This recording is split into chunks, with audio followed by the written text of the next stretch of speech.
Have I ever?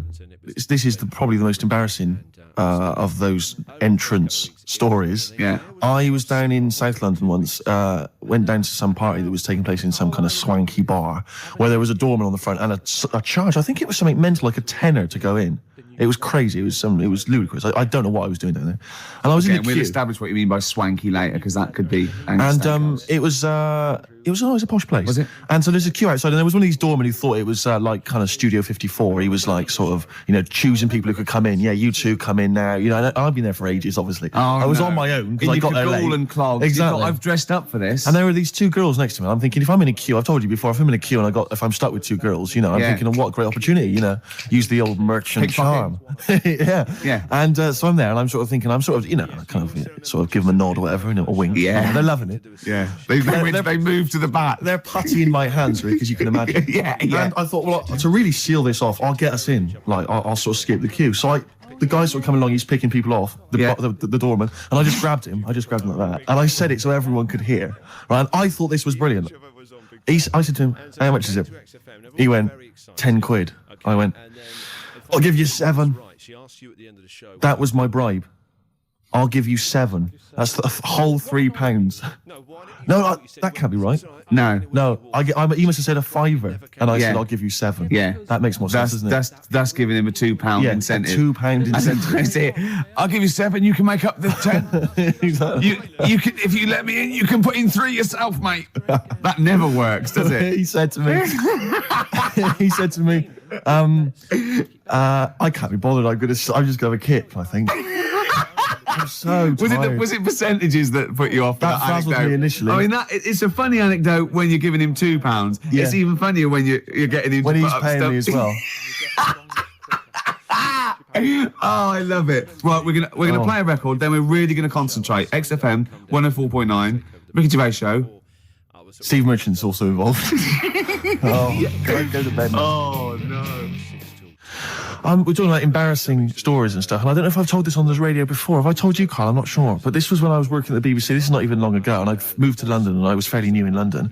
And I was working at the BBC, and I had this BBC hire car, and I've never told it. If there's anyone listening who works for the BBC, I don't know if I can still get in trouble for it. But this BBC hire car, and it was like I've been ferrying kind of actors and people and production people around all day in this car.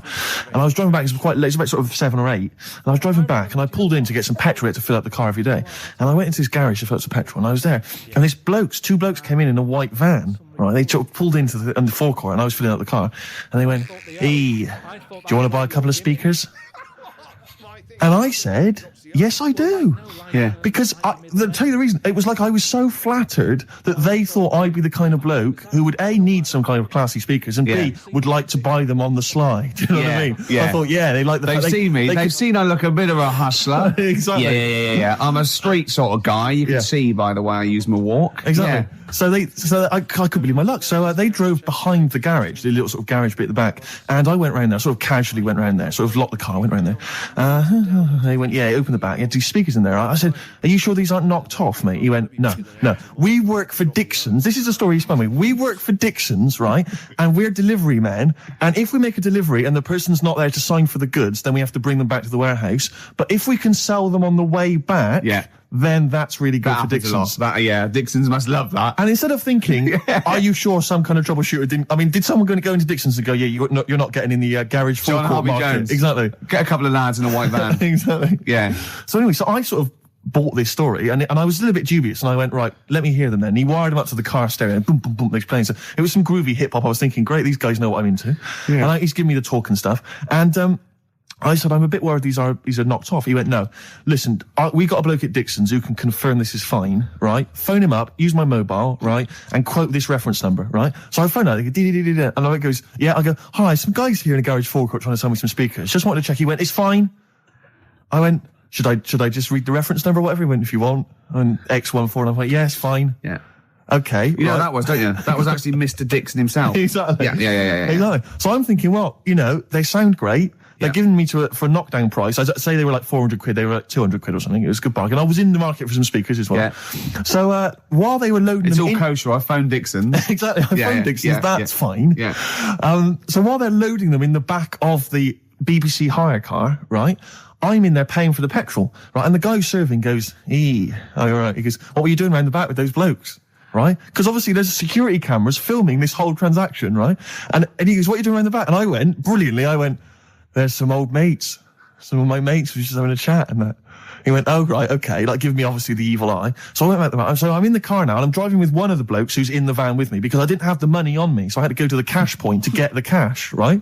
So I'm driving with him and the other guy's like following me in the van and he was like a northerner like you and he was giving it all the, all right, yeah, you know. I tell him, my girlfriend's a DJ, she's got some of these speakers, they're fantastic, da-da-da, and he's giving me this. And then my mind starts working. Now that I've got a bit of time to think, I'm thinking, wait a minute, this all sounds a bit dodgy. Yeah. It dawned on me, Rick. You know, fool, are you? You're streetwise. Exactly. You're streetwise, Steve. Not only that, I was thinking, how am I going to get them home? I've got to drop the car off at the BBC. How am I going to get these huge speakers back to where I live? And how can I pay for them? Because I've just spent £100 on Find the Lady with a couple of blokes in the square. It seemed like a fair game. Some of his friends were winning. But so I explained to him, I said, I can't get them back to like Brixton where I was living at the time. He went, "Don't worry, give us an extra 20 quid, we'll take them home for you." Oh, that's good. Deliberate. They do a whole service, you see. And there's also a backup guarantee. Did they have the guarantee, the 3-month guarantee? They didn't. No. But so I said, "I'm not sure about that." He went, "Well, why don't you put them in a cab, send them back, and your housemates can collect it?" I was like, "Oh, no, there'd be no one in." And I was beginning to sort of get a bit conscious of like, maybe this was a bit of a scam after all. So I pulled into like a little side road. I said, "I'm not sure I'm into this now, actually." He went, "What are you talking about? It's 200 quid for a pair of speakers. It's a bargain. You never get a bargain like this, mate." I'm going, "Not too sure, actually. I don't think I want them." He went, 150 quid, 150 quid, mate, 150 quid. I went, "No, he's 100 quid now to you." And I'm thinking, wait a minute, this doesn't sound like the kind of work that Dixons would be doing. Dixons don't do that when I go in. This is it. Dixons never negotiate in that way. When I go there, look around and I leave, they go, "Where are you going?" I go, "We'll have anything then. Have anything for a So quid." I stopped the car and the white van pulled up behind me with his mates in. Sure. And I said, "Can you get them out? I'm not interested." And he went, 100 quid, mate. And he was just going, "You tosser, you obviously want some speakers." And he was having a go at me.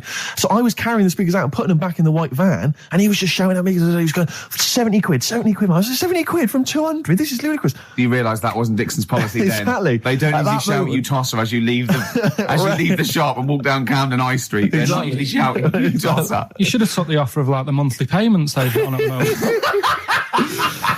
So I eventually put them in there and I sort of knocked the deal on the head and I got back in my car and they were in theirs and I just looked in the rearview mirror and they were punching the dashboard like with aggression and venom, like we let that deal slip through our fingers. And I've never been so terrified in my life. I just sat there and I was just thinking, oh my God, all I was thinking now is what if I go back to the BBC and they go, "We've had a call from the police, the man at the garage, he saw you doing a dodgy deal." I love it. Yeah. Well, what you do is you put the hire car in a drain in your front garden and then go in and out of the toilet, just pouring bleach down or Ajax and then never know. Yeah. Listen, let me just tell you briefly, this is another example of how people can just exploit you and make fun of you when you're tall. Yeah. I was quite tall. I've always been like about 6'7" for quite a while now. And when I was about 16, I went to a big New Year's celebration in Bristol, where I come from. And everyone kind of congregates in this big sort of part of town, and there's sort of people dancing around, like in Trafalgar Square. And I was there, and somehow I just picked up a balloon somewhere along the line, one of those kind of helium sort of balloons, and I was holding that, sort of dancing around. And these two girls came up to me, and I was thinking, yeah, okay, you know, it's New Year's Eve, brilliant, you know, that's my kind of party. Yeah. They came up, they went, "Hey." Once a year. And they said, "You going to be here for long?" And I went, "Well, maybe." And they said, "It's just that we've arranged to meet back at you in about an hour." I went, "What do you mean?" I went, "Well, it's just because we can see you wherever you are. Don't worry, you can move around and stuff. We'll see you with the balloon. Just arranged to meet some friends." I love that. A landmark. So pilots use that. Oh, we're just coming in. There's where we go. When we see Steve Merchant, we'll be descending to Bristol Temple Mead. What's really funny is New Year's Eve, Trafalgar Square, you got a huge column, but they use Steve as like the meeting point. Steve's got a huge column. Brilliant, Rick. Well done. Award-winning comedy from Ricky Gervais. So I went to a party and I was quite excited because I had the car, the motor, and there was a chick heading down to the party that I was like, you know, I had my eye on. And I thought, you know, now I've got a car and going to the party, it's going to be amazing, right? And various friends had said, like, "Can we get a lift?" I thought, yeah, groovy. I'll pick up the chick as well, who's a friend of a friend. So cruising down to the party in the motor, you know, the Volvo estate, and there's nothing sexier than that. You know, slipping a little bit of Billy Joel on the stereo or whatever. Oh, something classy. Go Exactly. And maybe it was Billy Ocean. I think maybe it was quite a Billy. Maybe it was "Get out of my dreams, get into my car." Ideally. Yeah. So I get to the party, and inevitably it was one of those house parties where the chick that I had my eye on, she kind of was chatting to other guys, and she wasn't really paying attention to me, and I was sort of... Find out to get, was she again? Same old story. Oh, they make me They know how to tease, don't they, the ladies? Who are they kidding? So I'd follow her like a dog, you know, from room to room. Yeah. And watch Quite her while... literally, sometimes he was barking. Yeah. And while, you know, just watch her while she talked to other blokes. And then, obviously because I was driving, I wasn't drinking, so I was not really enjoying myself. And then somebody said, should we go and pick up Vera? And I thought, right, okay. And they went, Steve's got a car, let's all leap in there, we'll go pick up Vera. And this girl was like up for it as well, so I thought, brilliant, you know, I'll be back in the car with her, you know, away from all these lads. Yeah. One guy she had her eye on, he came as well. I was a little bit annoyed. Yeah. But anyway, he was in the car, so I'm driving down these country lanes, just driving along, and they're directing me, they're saying, go left here, go right. And then suddenly we stop, and one of them goes, just drive into that field, this pitch black field, right? And I'm sort of, well, it is my parents' car. Just drive in the field, Steve. I'm thinking, well, I don't want to, like, not seem like I'm a hard, cool, crazy kind of guy, because the chick's in the car. So drove the car into the field. They all leapt out, started running off into the darkness, shouting, Vera, Vera, Vera, where are you? So I'm just sort of sat there in the car waiting. Wasn't Vera Lynn, was it? Because she likes to hide in fields. Bizarrely, it wasn't. Right. It was just, I was just left in the car on my own with Billy Ocean. And suddenly, at the darkness, they come back holding a Vietnamese pot-bellied pig that they had stole from a nearby farm. And they knew that the pig was called Vera, because someone knew the farmer or something. Anyway, so they got this pig, so now they're going, I'll put the pig in the back of the car, we'll take it back to the party, it'll be hilarious. I'm thinking, well, you know, I'm not sure I want a pig and all its, you know, piggy crap in the car, right, crammed in there. But they say, yeah, so obviously I'm thinking again, I don't want to look like I'm, you know, a nerd. You know, I'm terrified of that, Rick, ever happened. Yeah. So, yeah. So you go, hey, bring the pig into the car. Exactly. I'm no nerd. Exactly. Yeah, go on. So now we drive off again. I got this pig kind of squeaking in the back of the car. And, they say, stop again. Let's do some cow tipping. And they do that old thing, you know, about the fact because cows sleep standing up, don't they? So you can push a cow over and stuff. Yeah. So they're having a wild time, hilarious. So this time, now we get to a sort of dead end in the road. And, they say, well, turn around, let's go back to the party. And I'm thinking, fine. Try and do a 3-point turn in this very narrow country lane, right? Get the Volvo estate wedged horizontally across the road. Can't get it out. Just can't seem to sort it out. I don't know what. I'm panicking because there's a pig in the car, right? And, local disgruntled farmers, right? People drunk, partying, probably off their head on some kind of weed, Rick. Was it loads of blokes with, like, pitchforks and flaming torches Exactly. going, burn him. He's playing with our pig. Exactly that. And so that, do you know, I was so terrified that all I could think was they're going to have to send a helicopter to lower a magnet onto the top of the car to lift the car up and put it the right way around. You used to read a lot of comics, didn't you? Yeah. Yeah. So, do you know what I started doing? What? Crying. Did you really? Yeah. Why? Just started crying, just very slightly, started getting upset.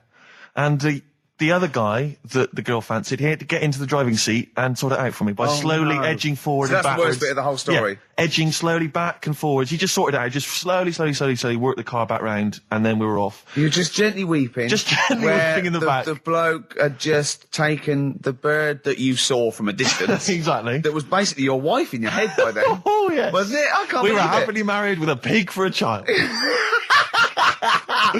Don't joke, that could happen. I know. The pigs come, if you like. Sorry? What did you say? What did you say? What did you say? When you do what, Karl? What? What did you say? No, what did you say? Because I don't want to have to go to the radio authority again. What did you say then? Just remember. We are going out live, Karl. Yeah, remember Tom Binns, right? What did you say? What I'm saying is, why were they shouting Vera? Because pigs don't come to the name, do they? Hey?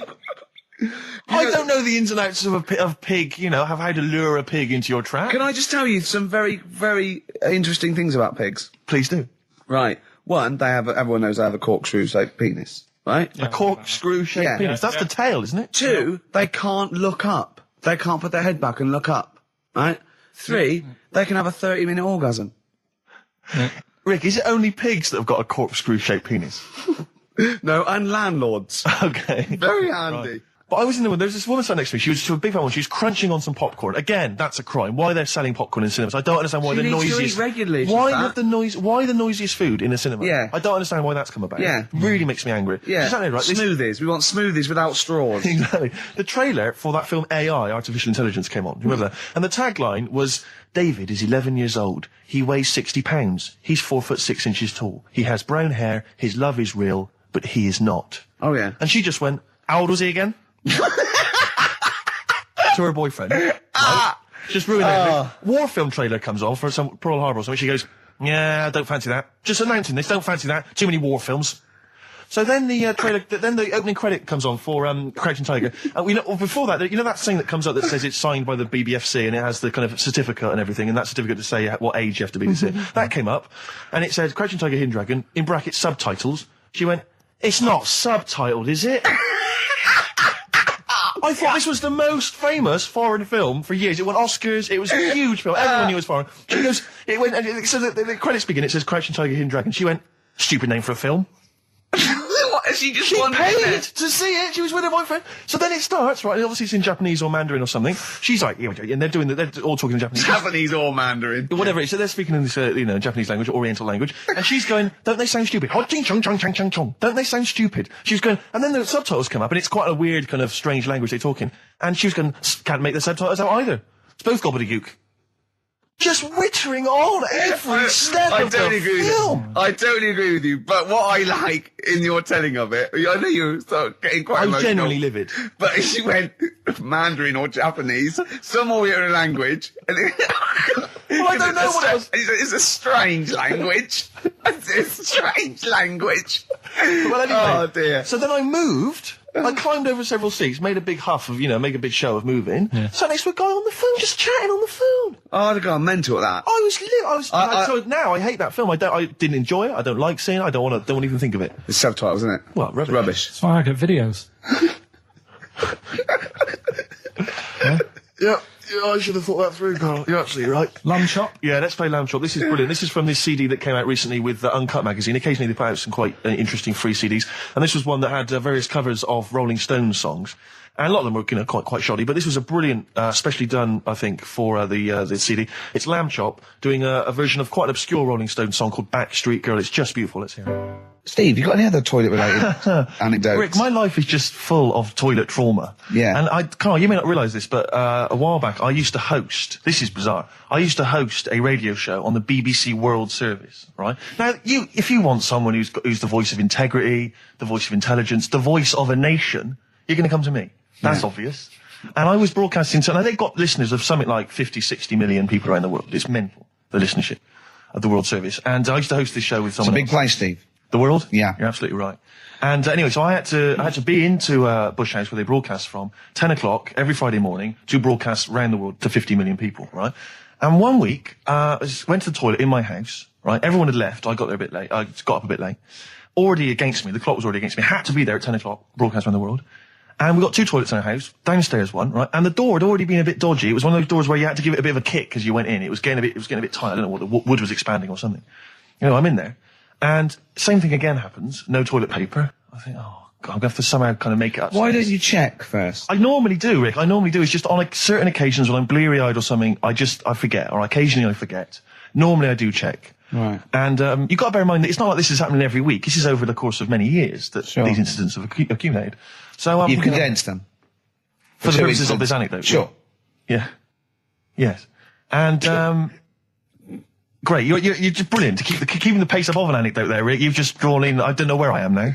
Anyway, I know where I am. I'm trapped in a toilet with no toilet paper. Yeah. That's where I am. And I'm thinking maybe I peel off some of the wallpaper, things like that. But there's nothing I can do. I got to go upstairs. Well, exactly. But I'm going to have to go upstairs and find toilet paper. Was there any? There wasn't. There wasn't. Oh. I'm going to have to go upstairs and maybe find a notepad or something like that. Oh. And so I try the door. Right, the door's wedged. And I'm pulling on the door, and I can't get the door open. It's just like it won't come open, and it's already. And I knew it was going to come to this at some point. Like this is like the clock's ticking. I'm trying to pull the door open, trousers around my ankles again, and I'm thinking, well, what I could do is I could open the window, I suppose, and try and climb out, but not really because I got the trousers around the ankles. And that's or if it was raining, just stick your ass out. 2 birds with one stone. Sadly, it was a beautiful day, Rick. I call it the World Bee Day. And so. So what I'm thinking is, I got my mobile phone in there, luckily, because it's in my pocket. I'm thinking, well, maybe I could phone, I was seriously... Kleenex. Maybe I'll phone the fire brigade. At this point, I mean, just dried. No, it hadn't, it was... Hold on, was that little puppy not around? Because sometimes you can call that, it's got a little bit wrapped round it. Listen. Or just use the puppy itself. There's 50 million people around the world going to need to hear my voice in 30 minutes. Exactly. And where's Steve? He's not locked in a toilet again, is he? Exactly. Oh, no. So I'm thinking about phoning the fire brigade, and I'm thinking, like, if I do that, it's going to be the first call that goes straight on the speakerphone. Yeah. For, like, the entire fire brigade service everywhere. With a butch hero carrying you down over his shoulders with your trousers around your ankles. Exactly. Can I just not pull it up? No, you've got to be taught a lesson. Yeah. But I imagine the idea of phoning up and going, hello there, I'm trapped in a room in my house. Oh yeah, which one is it? Oh, I don't need to know. It's quite small. Is it? Yeah. It's not the toilet, is it? Because we don't want to come and rescue someone who's trapped in the toilet. Which service do you require? Paper? So I think I can't find the fire brigade. The clock's ticking. So then I think one of my housemates is still in the house, but still asleep. So I phone the house number. Right, phone rings and rings and rings for ages. And eventually he answers the phone, right? Gets out of bed, answers the phone, yeah. Hi, it's Steve. All right, what's wrong? What are you doing? What are you doing? All right, yeah. I didn't wait, don't know. What are you doing? I'm just in the toilet. I'm downstairs in the toilet. Oh, yeah, what are you doing? Well, I've finished what I'm... Have you got any toilet paper? Any bog roll? Yeah. So he had to, kind of scrape together a few bits of paper, and sort of tinfoil or whatever he could find in the house. A cactus. Come down no. Pass it underneath the door, right? And then I said, can you move away from the door because I don't want you to hear me as I'm, wiping the... And so he he didn't say that? Yeah, well, I didn't want him to, that's embarrassing. Sorry, that's embarrassing. What were you wiping it with? Not tumbleweed. What do you mean? What noise? I know what you mean. Yeah. No, exactly. Right. So then I say, right, can you smash... Why was he hovering? Why didn't he want to walk away?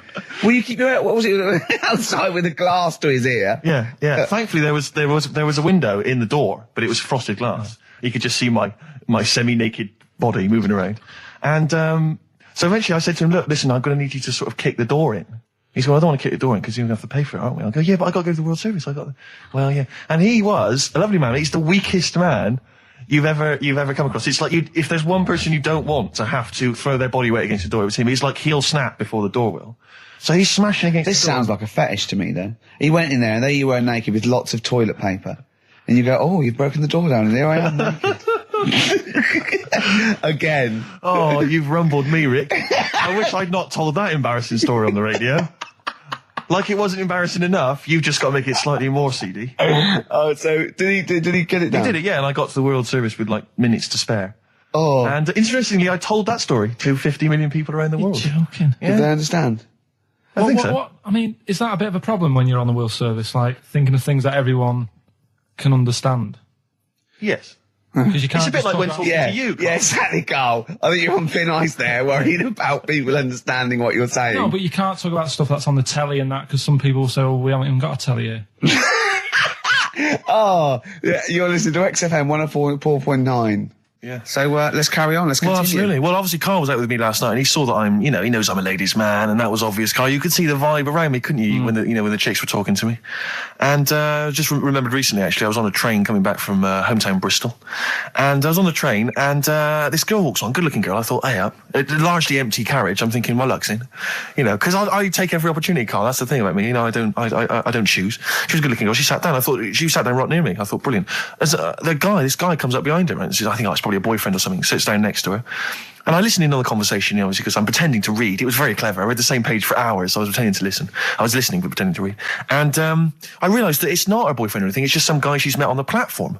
And I'm thinking, brilliant. If she's the kind of girl who's just going to start talking to someone, on a platform, on a train, brilliant. I'm going to be in here. Because he was only going one stop. So I'm thinking, what's the worst that can happen? He'll nick off. I'll get chatting to her. And who knows? I could join the... is there a train equivalent? Foot High Club. The Foot High Club, brilliant. And so I'm excited, I'm listening in. And it turns out that they're both kind of graduates who've just finished university, or they're coming to their finals or something.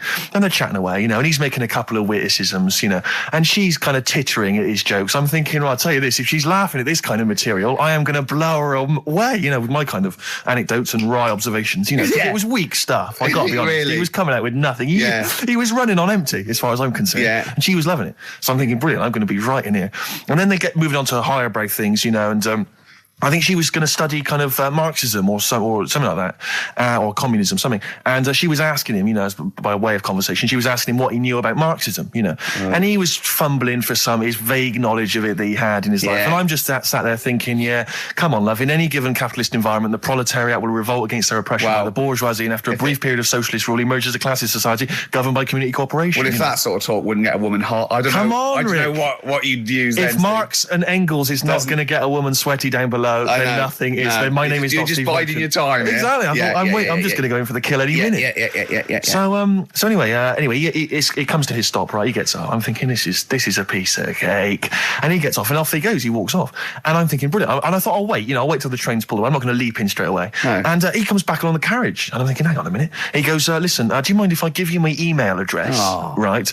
And if you want to get in touch, email me. I'm thinking, come on, you loser. Get off now. Save your face, please, before it's too embarrassing. She accepts the email address because she obviously doesn't want to hurt his feelings, whatever. I'm thinking, fair enough. She's a good woman. I'm liking her. I'm loving her. I'm thinking, that's my kind of girl. So anyway, he gets off. I'm sat there, the train pulls away. I'm thinking, I'll wait a few minutes, I'll just, give it some time. Her phone rings. It's her friend on the phone. And she starts saying, and I was listening in, and she was going, just met a guy on the train. I'm thinking, yeah, that's true enough. She goes, yeah, he was a good-looking guy. I thought, you're having a laugh, love. To be honest. Because I was looking at him, and she said to her friend, he looks a bit like tennis player Boris Becker. I thought, you should be so lucky. Frankly, because I saw him, he had awful facial hair, if that's what makes him look like Boris Becker. Terrible little goatee beard. It was laughable. I thought, I don't know. And then she goes the thing, and she's like, yeah, I met him, we got chatting and stuff, and she was going, it's not often that you meet someone, generally in life, who's, kind of thoughtful and intelligent and funny. I thought to myself, I'm not even going to waste my time with you, love. Frankly, if that's what you thought of him.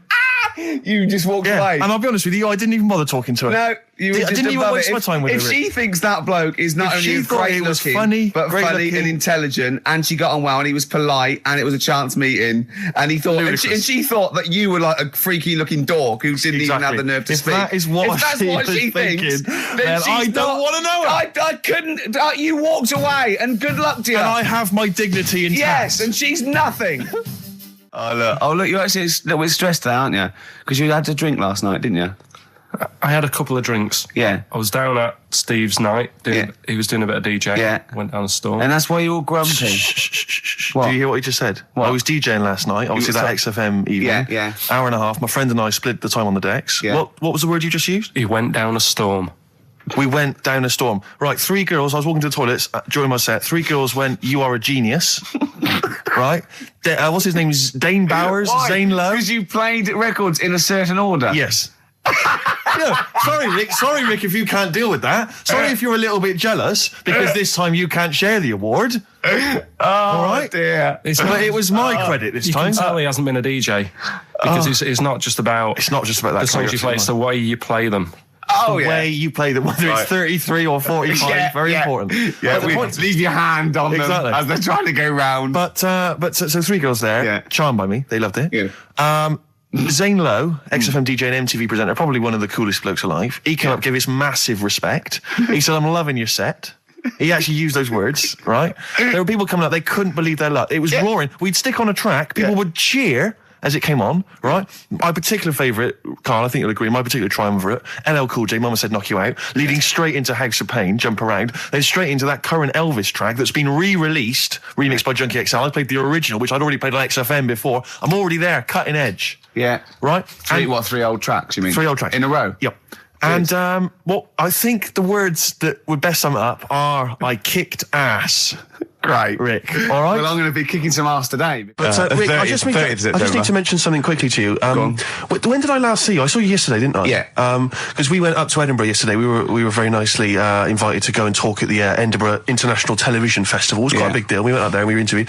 And Ricky chose to go on the train because it takes like 4 hours, 4.5 hours or something on the train. But it's quite leisurely. It's quite sort of gentlemanly thing to do. Yeah. I opted to go for the plane option and fly up there. More modern. Exactly. And they bankrolled that. They paid for it all, and that was all very nice. And as I recall, when I last saw you, we got a cab, didn't we? And you asked if you could get the cab to drop you off at the train station. Yeah. And then it took me on to the airport. Yeah.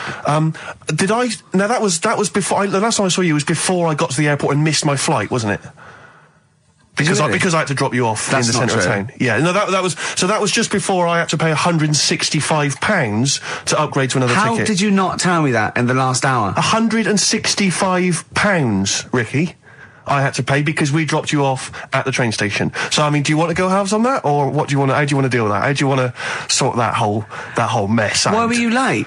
Why was I late? Because we dropped you off in the centre of Edinburgh, and do you know how hard it is to get out of Edinburgh in rush hour traffic? But it was only 3 minutes away, so you'd have missed it anyway. No, because if we'd gone the other direction, it would have been 20 minutes. It took me like an hour to get to the airport. And I got there, and the plane had already left, and the cabbie was just laughing.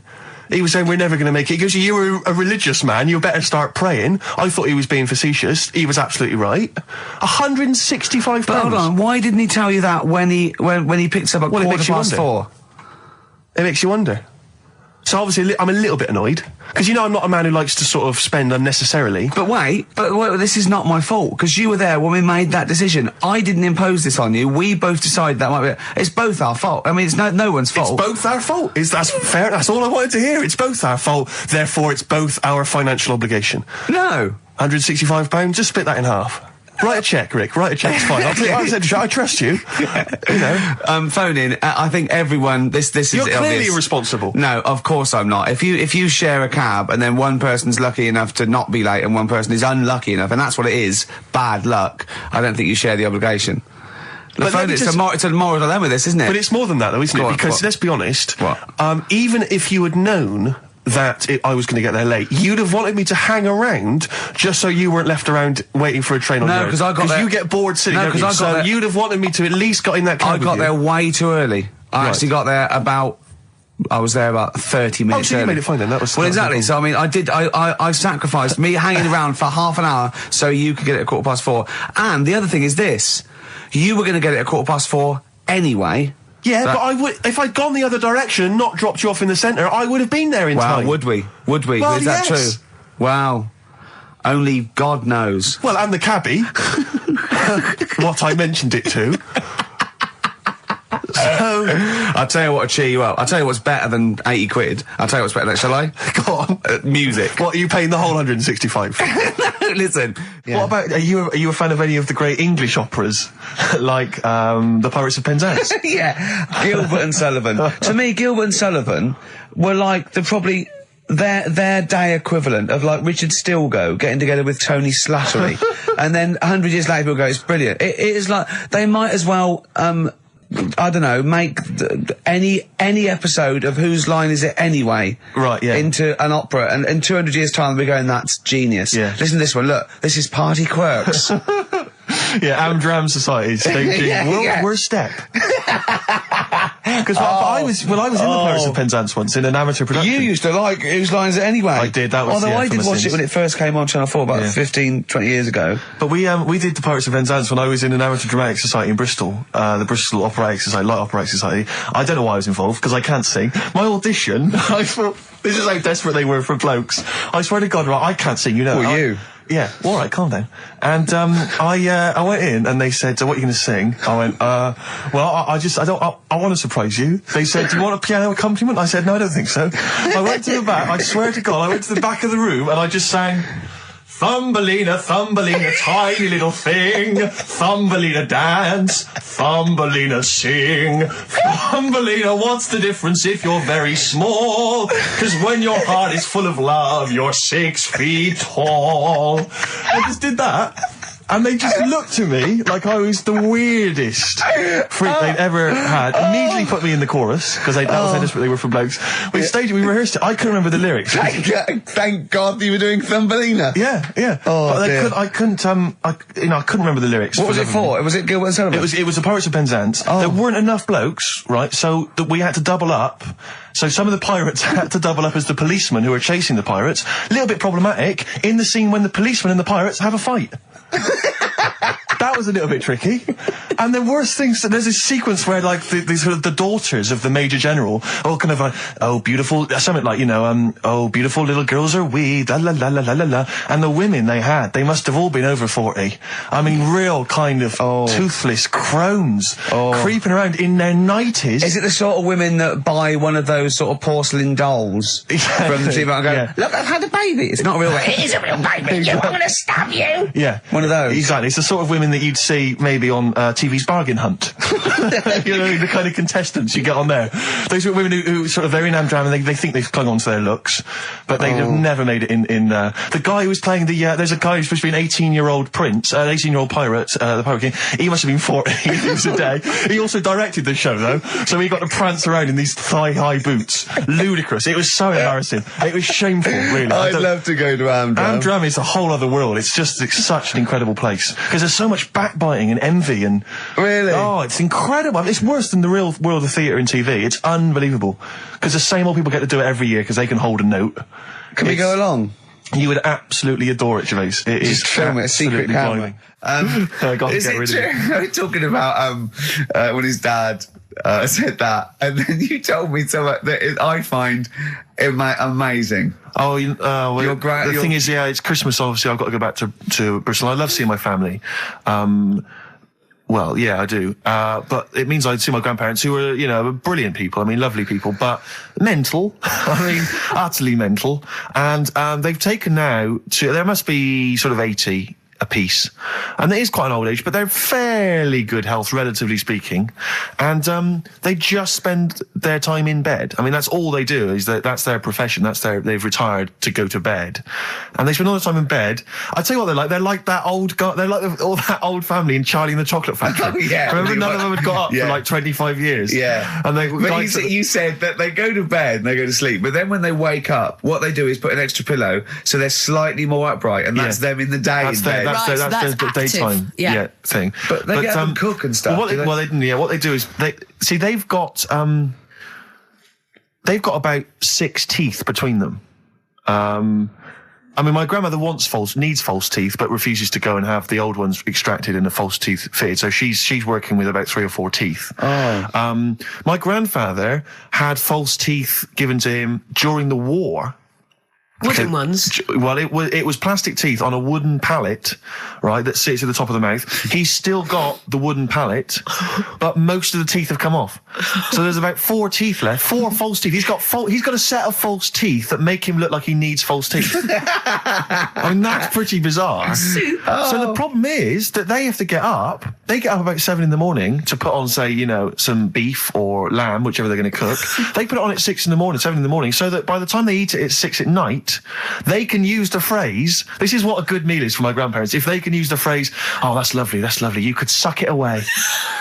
You could suck it away. Who wants that from a roast dinner? You may as well blend it up and serve it as a broth. I don't want that phrase coming from old people without teeth. No, indeed. Because it must remind you of your rent boy days. Exactly. It brings it all flooding back. Oh, God. Flooding's the word. Exactly. Should we play a record before we get really discussing about your grandparents and blowjob? That is the worst thing we've said the word blowjob far too many times today. And in the same sentence as you... I can't believe. Anyway. And it's Christmas. Yeah. Oh. Did I ever tell you about the time that my father, when I was young, we went on holiday, my dad he bought a little boat, little sort of wooden boat, make a 3-seater, and he and a friend of his went out with me in the boat. I was maybe 12 or 13. Went out and we sort of went, so I think we had the little motor, outboard motor, chugging out. We just thought we thought this was real seafaring stuff. Brilliant.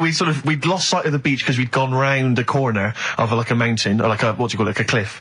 And so we were just round the corner, and there was this boy, just floating in the water. Not a boy, but like a boy. And very tricky to explain that on the radio. It's the same word, isn't it? A boy and a boy. Yeah. And so we float past that and we're just chugging along. The motor conks out. Oh, I can't believe it. We have to row back in. So they're rowing away. I'm just sat there. And we noticed that every time we sort of think we've got past this buoy, it just seems to be back where it started again. And we realised that the tide is taking us but not taking us out, taking us towards these rocks. And we've got ravaged rocks. And we were a bit pretty scared because I can't swim very well, or I couldn't at the time. I think when my dad had maybe bought, he didn't, I'll be honest with you, I inherited a lot of things from him, one of which was his carefulness with money. just the one life jacket. How deep was the water? Which I seem to remember he tore off my back and put on himself. So the water's pretty... I mean, I'm not saying we would have necessarily died, but it was pretty scary because the boat, we were going to crash into these rocks and stuff. It was getting pretty unnerving. And so they're sort of rowing like mad, trying to we're just not making any progress. And we're beginning to think that this might be the end. And this boat, this kind of ferry boat, comes chugging by doing tours. Ching, ching, ching, ching, ching. And it comes by, and my dad goes, oh, wow. We were going, brilliant, they can help us. They'll throw us a rope, they'll tow us back in. He was going, you've got to be careful though, hang on, because according to the laws of the sea, if he rescues us, Steve, he can claim my boat. The laws of the sea mean he can claim my boat as salvage. I love the idea of that's like the reward. Doing that. But the laws of the sea. What I like is, his 12-year-old son might die, he's thinking about the boat. I know, but also, the other thing, of course, is that I like the idea of this ferry master going, yeah. The boat be mine now, or take your son. Yeah. Let me think about it. I need a new bed. That'll be just right. king size. Oh dear, that's lovely. But, because when I was younger, I remember being outside a post office once when I was about 10 or 12 and finding a purse and thinking, oh, that's nice. And opening it up, there was some money in there and a pension book, and so it was obviously an old lady. I found an address, I sent it to her, and my mum said, you know, you've been so good there, you'll probably get a little reward. She'll probably send you a little reward. Nothing. I got maybe a thank you note, but no cash, no moolah, nothing. Really? And I was livid, because I'd been told that I was going to get a reward. I thought I've been a good Samaritan, nothing. So, many moons later, when I was at university, I learnt from that, and this is the most bizarre thing. This explains a lot, doesn't it, Karl? This is like the Mary Celeste. I went to a cash point to I thought, I can't get my card in here.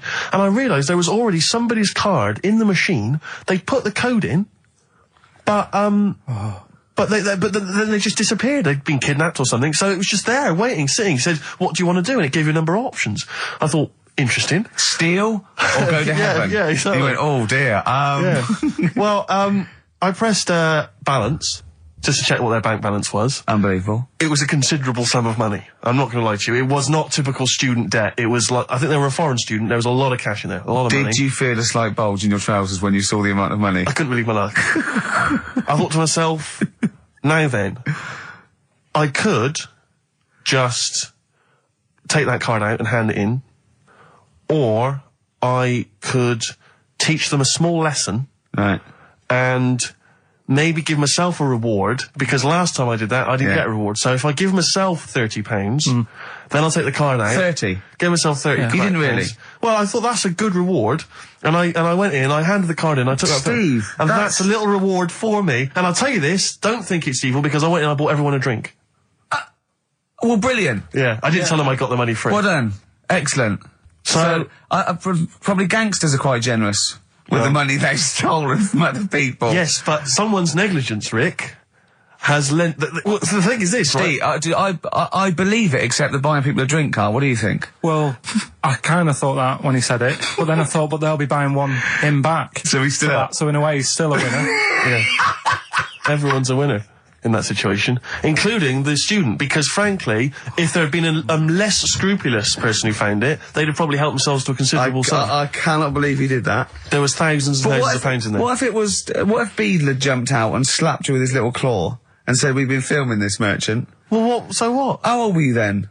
I don't know, 19, 20. Would you do it again, or was it just to get the world back for the old lady's purse? Possibly do it again, yeah.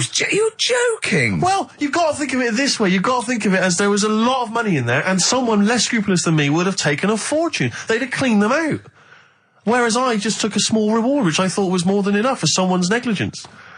And I've returned the card. They've got the card back. Everything's fine. Think of someone else. I could have gone on a spending spree. I could have been buying stuff, all sorts. Yeah, but it wasn't yours at all. Yes, but they probably would have given me a reward. And because, you know, sometimes people forget or, you know, they don't give you a reward, I thought I should You had to go at your dad for nicking a loaf of bread out of a phone box. Yeah, but that's because it's for old people, geriatrics and stuff. How do you know how old was your people who you were robbing from? It was on a student campus. Well. Wow. I thought it was excellent behaviour. I thought it was that's good, honourable behaviour.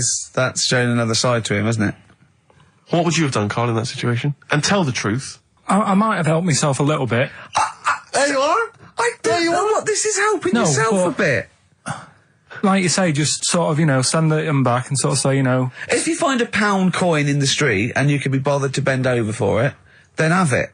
But someone's cash point card or personal belongings... I'd let them know, though. Did you send it to them and say, I've service charge included. I've took that out already. No, I handed it in to the... Let them know? What do you mean you'd let them know? I'd say, you know, you're lucky here. Right, I just took, I'd probably said 20, actually. Okay. Because that's just like one note. Sorry, right, okay. You are winding me up. No, I'm not. I mean, not for once. I mean, I know what Steve's like. He is tight, right? He is. And you know that, don't you, Steve? Financially, you mean? Well, no, I mean, just the way you are. You're very sort of, you know, you're not wasteful with your money. I'm careful. No, I'm not wasteful. Absolutely right. No, but to the extreme. Not towards the extreme. Not towards the extreme. No. Look after the pennies, the pounds will take care of themselves. Alright? Simple to remember, good advice. Yeah, alright? But the thing is, right, I know that I take the mickey out of you for, like, you know, the way you look and stuff. Sure. Right? Well, I'm right back at you. But the thing is, you can't help that. Absolutely. But I'll tell you something that women don't like. Sure. And it's fellas who are tight with the money. Sure. I'm not frugal with money with ladies. I'm frugal with money with you. Well, I've got no reason to splash money out on you. I've never seen you splash money out. Well, you've never been out with me. Steve, have you ever splashed out on a lady? No, but I hope to one day. The right lady. Play a record. Sorry, just suddenly struck me something. I don't know if I mentioned it before. You mentioned that you tried to catch your guy out when you came back once. You opened the door really quickly to see what he was up to. Did I ever tell you when I was at university? Now, I'm very tall and I've got enormous feet. Size 14. Size 14 shoes. And when I was at university, everyone, it seemed to me, was wearing Dr. Martens. It was like you had to wear a pair of Dr. Martens. It was kind of the rule. Dr. Martens was big for you. Yeah, so that's a big pair of Dr. Martens. That's where the myth of the old woman who lived in a shoe, I think, came from. People with my size shoes. Anyway, I just literally kind of moved to university. I'd been there for like literally a couple of months. And obviously in that first period, you're quite keen to kind of, reinvent yourself, strike yourself, try and give an impression of perhaps being quite sophisticated, worldly, cool, all those things that, you've left behind all your childhood friends. So you're trying to, develop something. But you didn't new. bother, you didn't? What, sorry? You didn't bother? No, I was working hard on it and I was kind of, I was doing alright, and I had a tie-dye shirt, I was looking good. And, so I was trying, working hard to try and seem kind of cool and not freakish. And I came back from studies once, and I came in, and there was a little old cleaning lady that kind of would always come in every day and clean up our halls of residence. And I came back, and my door of my room was open, and there was like a little huddle of people just peering in, right? And I thought, this is odd, that my door's open and I'm not in there, and there's people staring in the door. And I looked in, and the little cleaning lady had my Dr. Martens on and was clomping around. Making them all laugh. Making them all laugh, doing an impression of me. That's amazing. Imagine that. Imagine the psychological scars that has. I don't know that she's more popular than you. Yeah, exactly. And they go, come on, Maud, let's go to the JCR. Exactly. And they carry her down. They go, drink. And she goes to, Steve, you better have that spotless by the time I come back.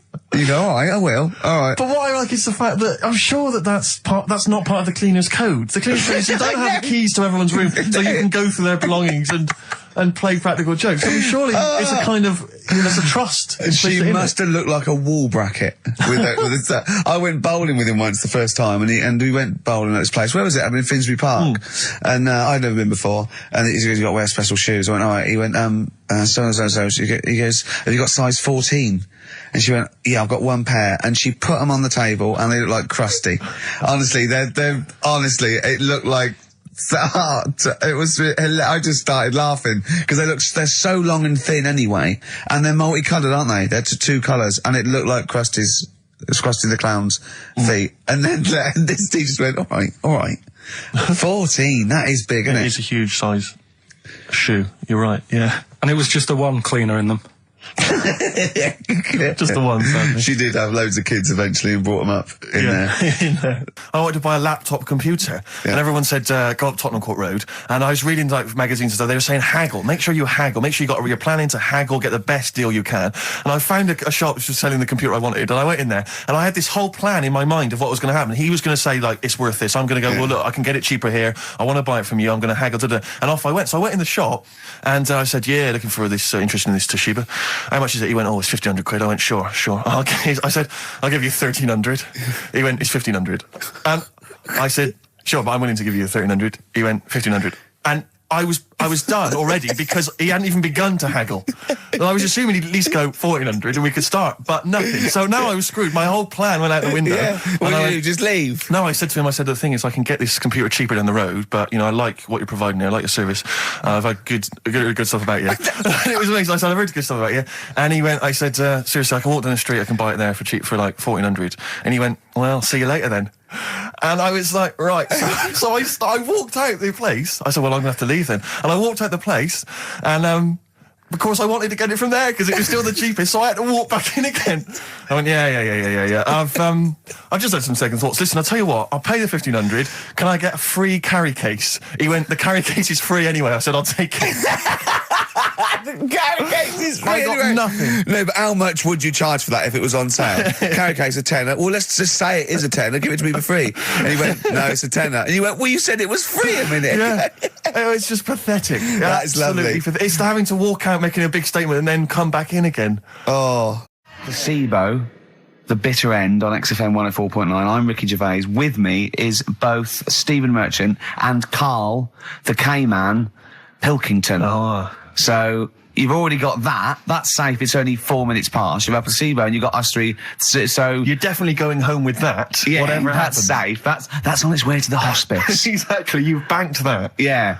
Now, do you want to gamble all that to go on and listen for another 2 hours? Well, you could walk away now and you're up. Yeah, you're up. You're already up. Right, that's brilliant. You have not wasted any time. Do you want to gamble that against another 2 hours? It might be shoddy, it might go downhill, but it might get even better, Karl. What do you say they do? Listen for another 2 hours? Yeah.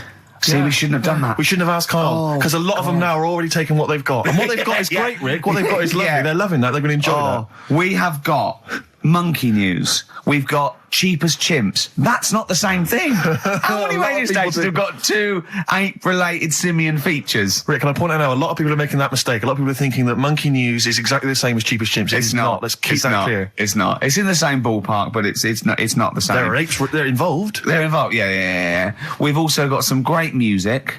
Yeah. We've got an amusing sketch about a fly. Is that important? Oh, and Mystique are dropping in. Let's hope the Mystique ladies are coming in. Singing their I want to kick off with a song that is, you've got like half a dozen posing songs that when you're sort of like between 14 and 18, they were the ones you'd put on to get ready to go out or just pose around or be that pop star or think you're on stage or whatever or in the video. Yeah. And embarrassingly, I dug this out and I remembered I used to post this like a mother when I was about 14, right? This is Street Life by Roxy Music. You used to do... Mine was Oops Upside Your Head. Yeah. It was just me on the floor in my bedroom. One day there'll be other people in this imaginary boat. yeah. Elbows going everywhere, knocking over vases. Yeah. But then I remember later, it was Black Lace's Superman, which is something similar. Do you remember that? That was brilliant. Wow. Spray, ski, da-ding, da-ding. If you've out there in Radioland got any funny jokes, then call in. Email them in, because we need some. Street Life, Roxy Music off the Stranded album. That's what I used to jump around to. What would you have been wearing while you were listening to that? Well, probably Brutus Gold jeans. Classy. Or Green Flash pumps. Sure. Any socks? I would have had socks, yeah. I'd have probably been wearing the shirt my mum got me from Tesco's, which was again a Brutus shirt, and it had women in bikinis eating bananas on a chaise longue. Of course it did. Lots of small ones, or just one big one? Lots of little small ones. Yeah, so so that was that. A trilby? I didn't wear a trilby. Did you have a toy with a trilby? I remember when I went on holiday about that time, and I was about 14. My older brother had this leather jacket, and I was on the beach.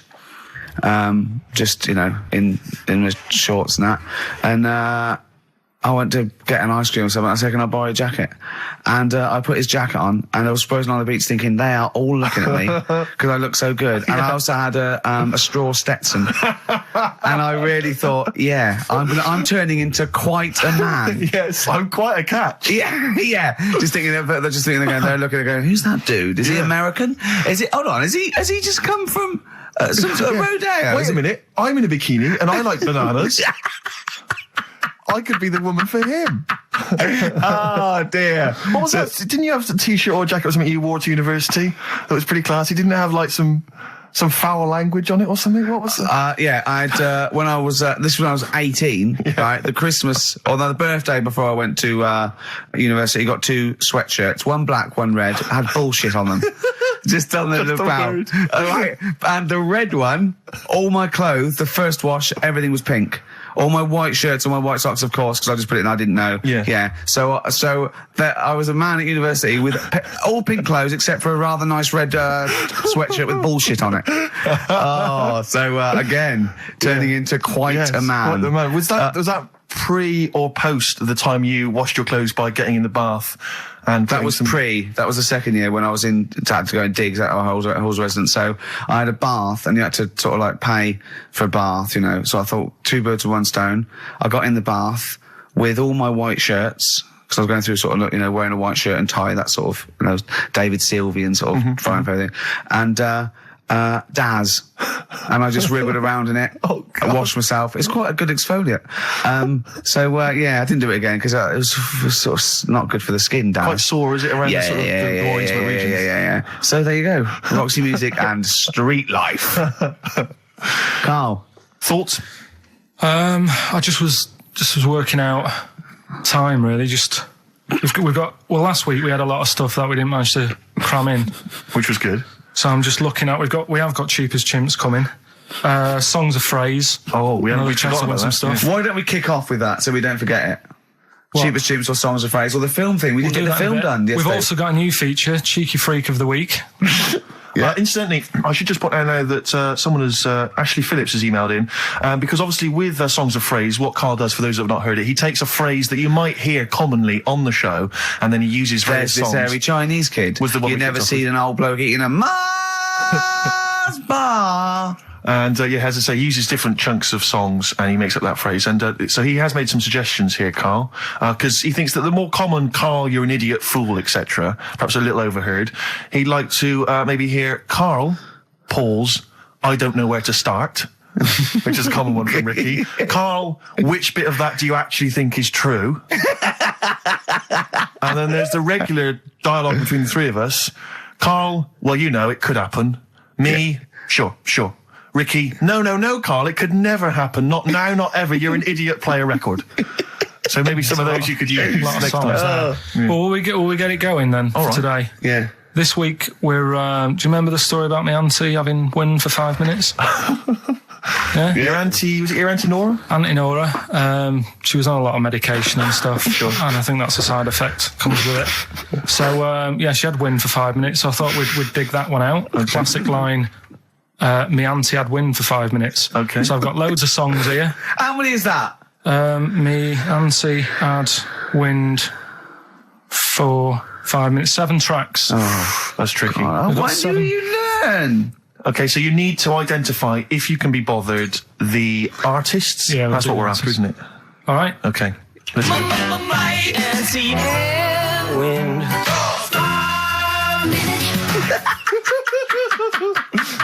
All right, we'll play it a few times. Just remember, as many as you can get, because the winner would probably be, who gets 5 or something. So don't worry if there's a couple you can't get, because you could still probably win. Here we go again. Wind. Can I just, what's the email address? It's, well, if they go to xfm.co.uk/Ricky, they can just send them through there and that. Can send them through that way. Which of these is the prize bag? Yeah, don't we get them mixed up? That's the one, is it, Karl? Yeah. All right, so let's see what hot treats you could win. As I get them out, Karl, do you want to play it once more? Yeah. Wind. I recognise all of them except one. Yeah. Right, let me see what Maybe we've got 2. here. Once again, Karl, you excelled yourself with an arbitrary collection of DVDs. Just hanging around, were they? Just hanging around. Again, I'm always interested to know which of our XFM listeners has tastes as broad as this. Go on. We've got the recent BBC adaptation of The Hound of the Baskervilles. Brilliant. Okay, fair enough. That's We've all right. got, what's this? This is something involving Air, the band Air. I think it's a single at best. Yeah. This is probably worth having. This is the current Flaming Lips album. So you've excelled yourself there, actually, Karl. That's not bad. An XFM mouse map. They're as common as muck. Oh, hold on. You can't give away that mouse mat. It's a piece of foam.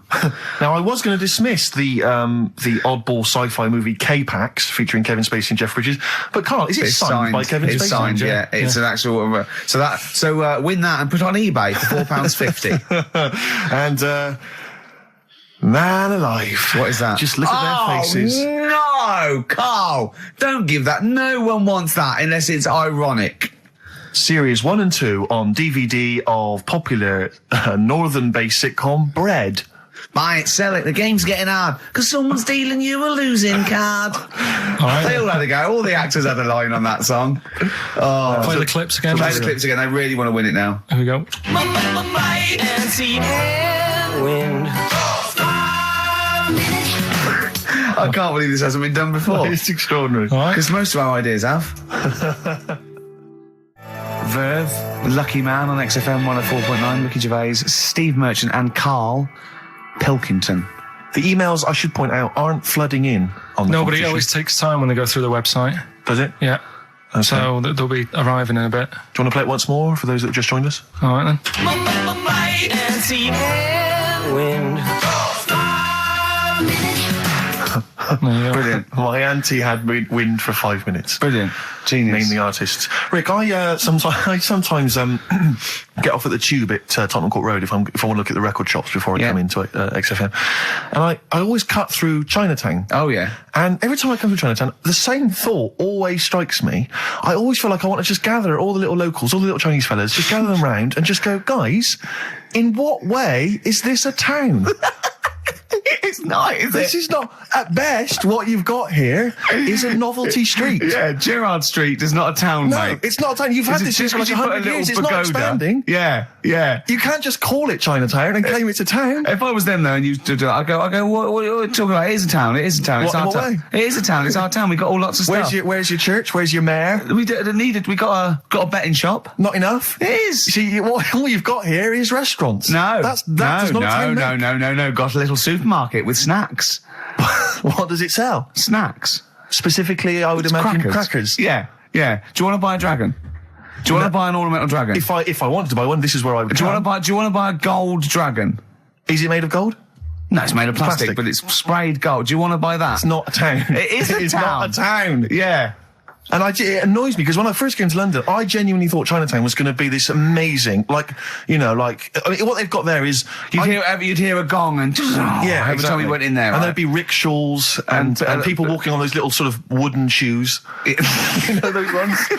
They're brilliant. They are just clomping around in them, but nothing. It's nothing. It's just. Yeah, exactly. Yeah. It just reminds me of, have you ever been to any of those sort of museums? You tend to have them up north where they've got you sort of sit in a little cart and it sort of rides you through kind of, I don't know, it might be, Newcastle, the Victorian era. Yeah.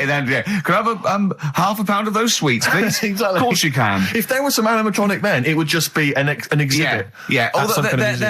Their concession to being 100 years ago is that there's some scales in the shop and there's a horse outside. Yeah. That's it. That's it. Exactly. Yeah. The traditional sounds and smells of old England. And the voice of going, of course, there was no television. Exactly. Amazing. Yeah. Amazing. Brilliant. Yeah. Welcome to Chinatown.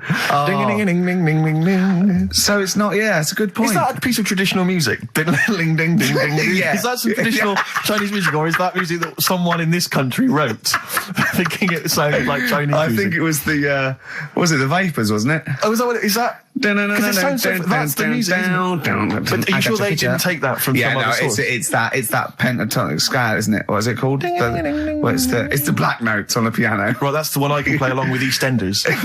Yeah. Do you know what I don't get with it? Go on. Chinatown. Yeah, Chinatown, because I always walk through it on the way to work. A couple of things annoy me. First of all, I think it's bad business, just because if you've got a Chinese restaurant, put it somewhere where there isn't any others. It's a good point. Yeah, but it's also a community. They're not just a theme park for other people. I remember going out one night with Suzanne, some friends, and you got there and there's so much choice. It's that dilemma of, forget it. Well, I'm not moving really. somewhere Specifically, else. do you fancy Chinese? Well, no, but why don't you go to the one with the dead ducks hanging in the window? That's my That's the favourite. other thing as well. It's like, normally you put your good stuff in the window. If that's what's in the window. Yeah. Right? Yeah. And the other thing that annoys me, walking through it today, there's always lard on the floor. What, in the street? In the street. It is, honestly. I'm scared I'm going to slip over. It's because all the restaurants and that. But why is it? That's another point. Well, it's not oozing out of the restaurants. No, but why is it? I don't know what they do. Careful. Listen, no, but why is That's why they used to wear those little wooden shoes. No, okay, we've got... No, but the thing is as well, they try and wash it with water, which doesn't work with lard, and it's like oil. Famously, yeah. Do you know what I mean? Even I know that. Yeah, you got to scrub it. So, You think sorted that out. Yeah. You think they'd know, wouldn't you? Yeah. All right. Anyway, thanks for your thoughts on Chinatown, Karl. Right, I'm going to play this thing again, because it is a bit slow today, the email. Oh, because it's too hard. It's not too hard. There's just clips of songs. What are the artists? Email in. Wind. XFM.co.uk. He's getting annoyed because he put the work in and no Well. one's... He's getting annoyed. indeed. Oh. Remember, I think Kevin Spacey and the signed K-Pax DVD is probably the only incentive to try and have a go at that one. To just think you could win by getting one of them. Exactly. Coming in now. They're coming in now, okay. This is electronic. Electronic, getting away with it. Definitely. Do you reckon we'll get away with it? You see, you've worried me now. Yeah, I don't know. He's worried me. My Karl. apologies if you're offended at all by my reference to those little wooden shoes. Well, that's not going to help, Rick. Dear. That Chinese women used to wear. I don't know if they still wear them. We've only had one complaint, haven't we? We got from the Sony's, that one about talking about the swan's penis. But you know, things about complaints is people complain all the time. It's whether it's upheld because it goes to an authority. And then they have to go, oh yeah, look, that was in poor taste or pre-watershed or some of the things you've said on TV, though, you must have been stung. I've only had one upheld, one serious slap on the wrist for something I said. But what was he say? Can you repeat it? Well, I can. Yeah, I was talking about, and it was a true story. I was talking about this little old man who his daughter was taken to home because he used to fry up bacon and rub it round his. To get the dog to lick them. Right. And you got a complaint? Yeah. And that was it. That's why you got a complaint. Yeah. Yeah. What's up with that? Well, he said it on Songs of Praise.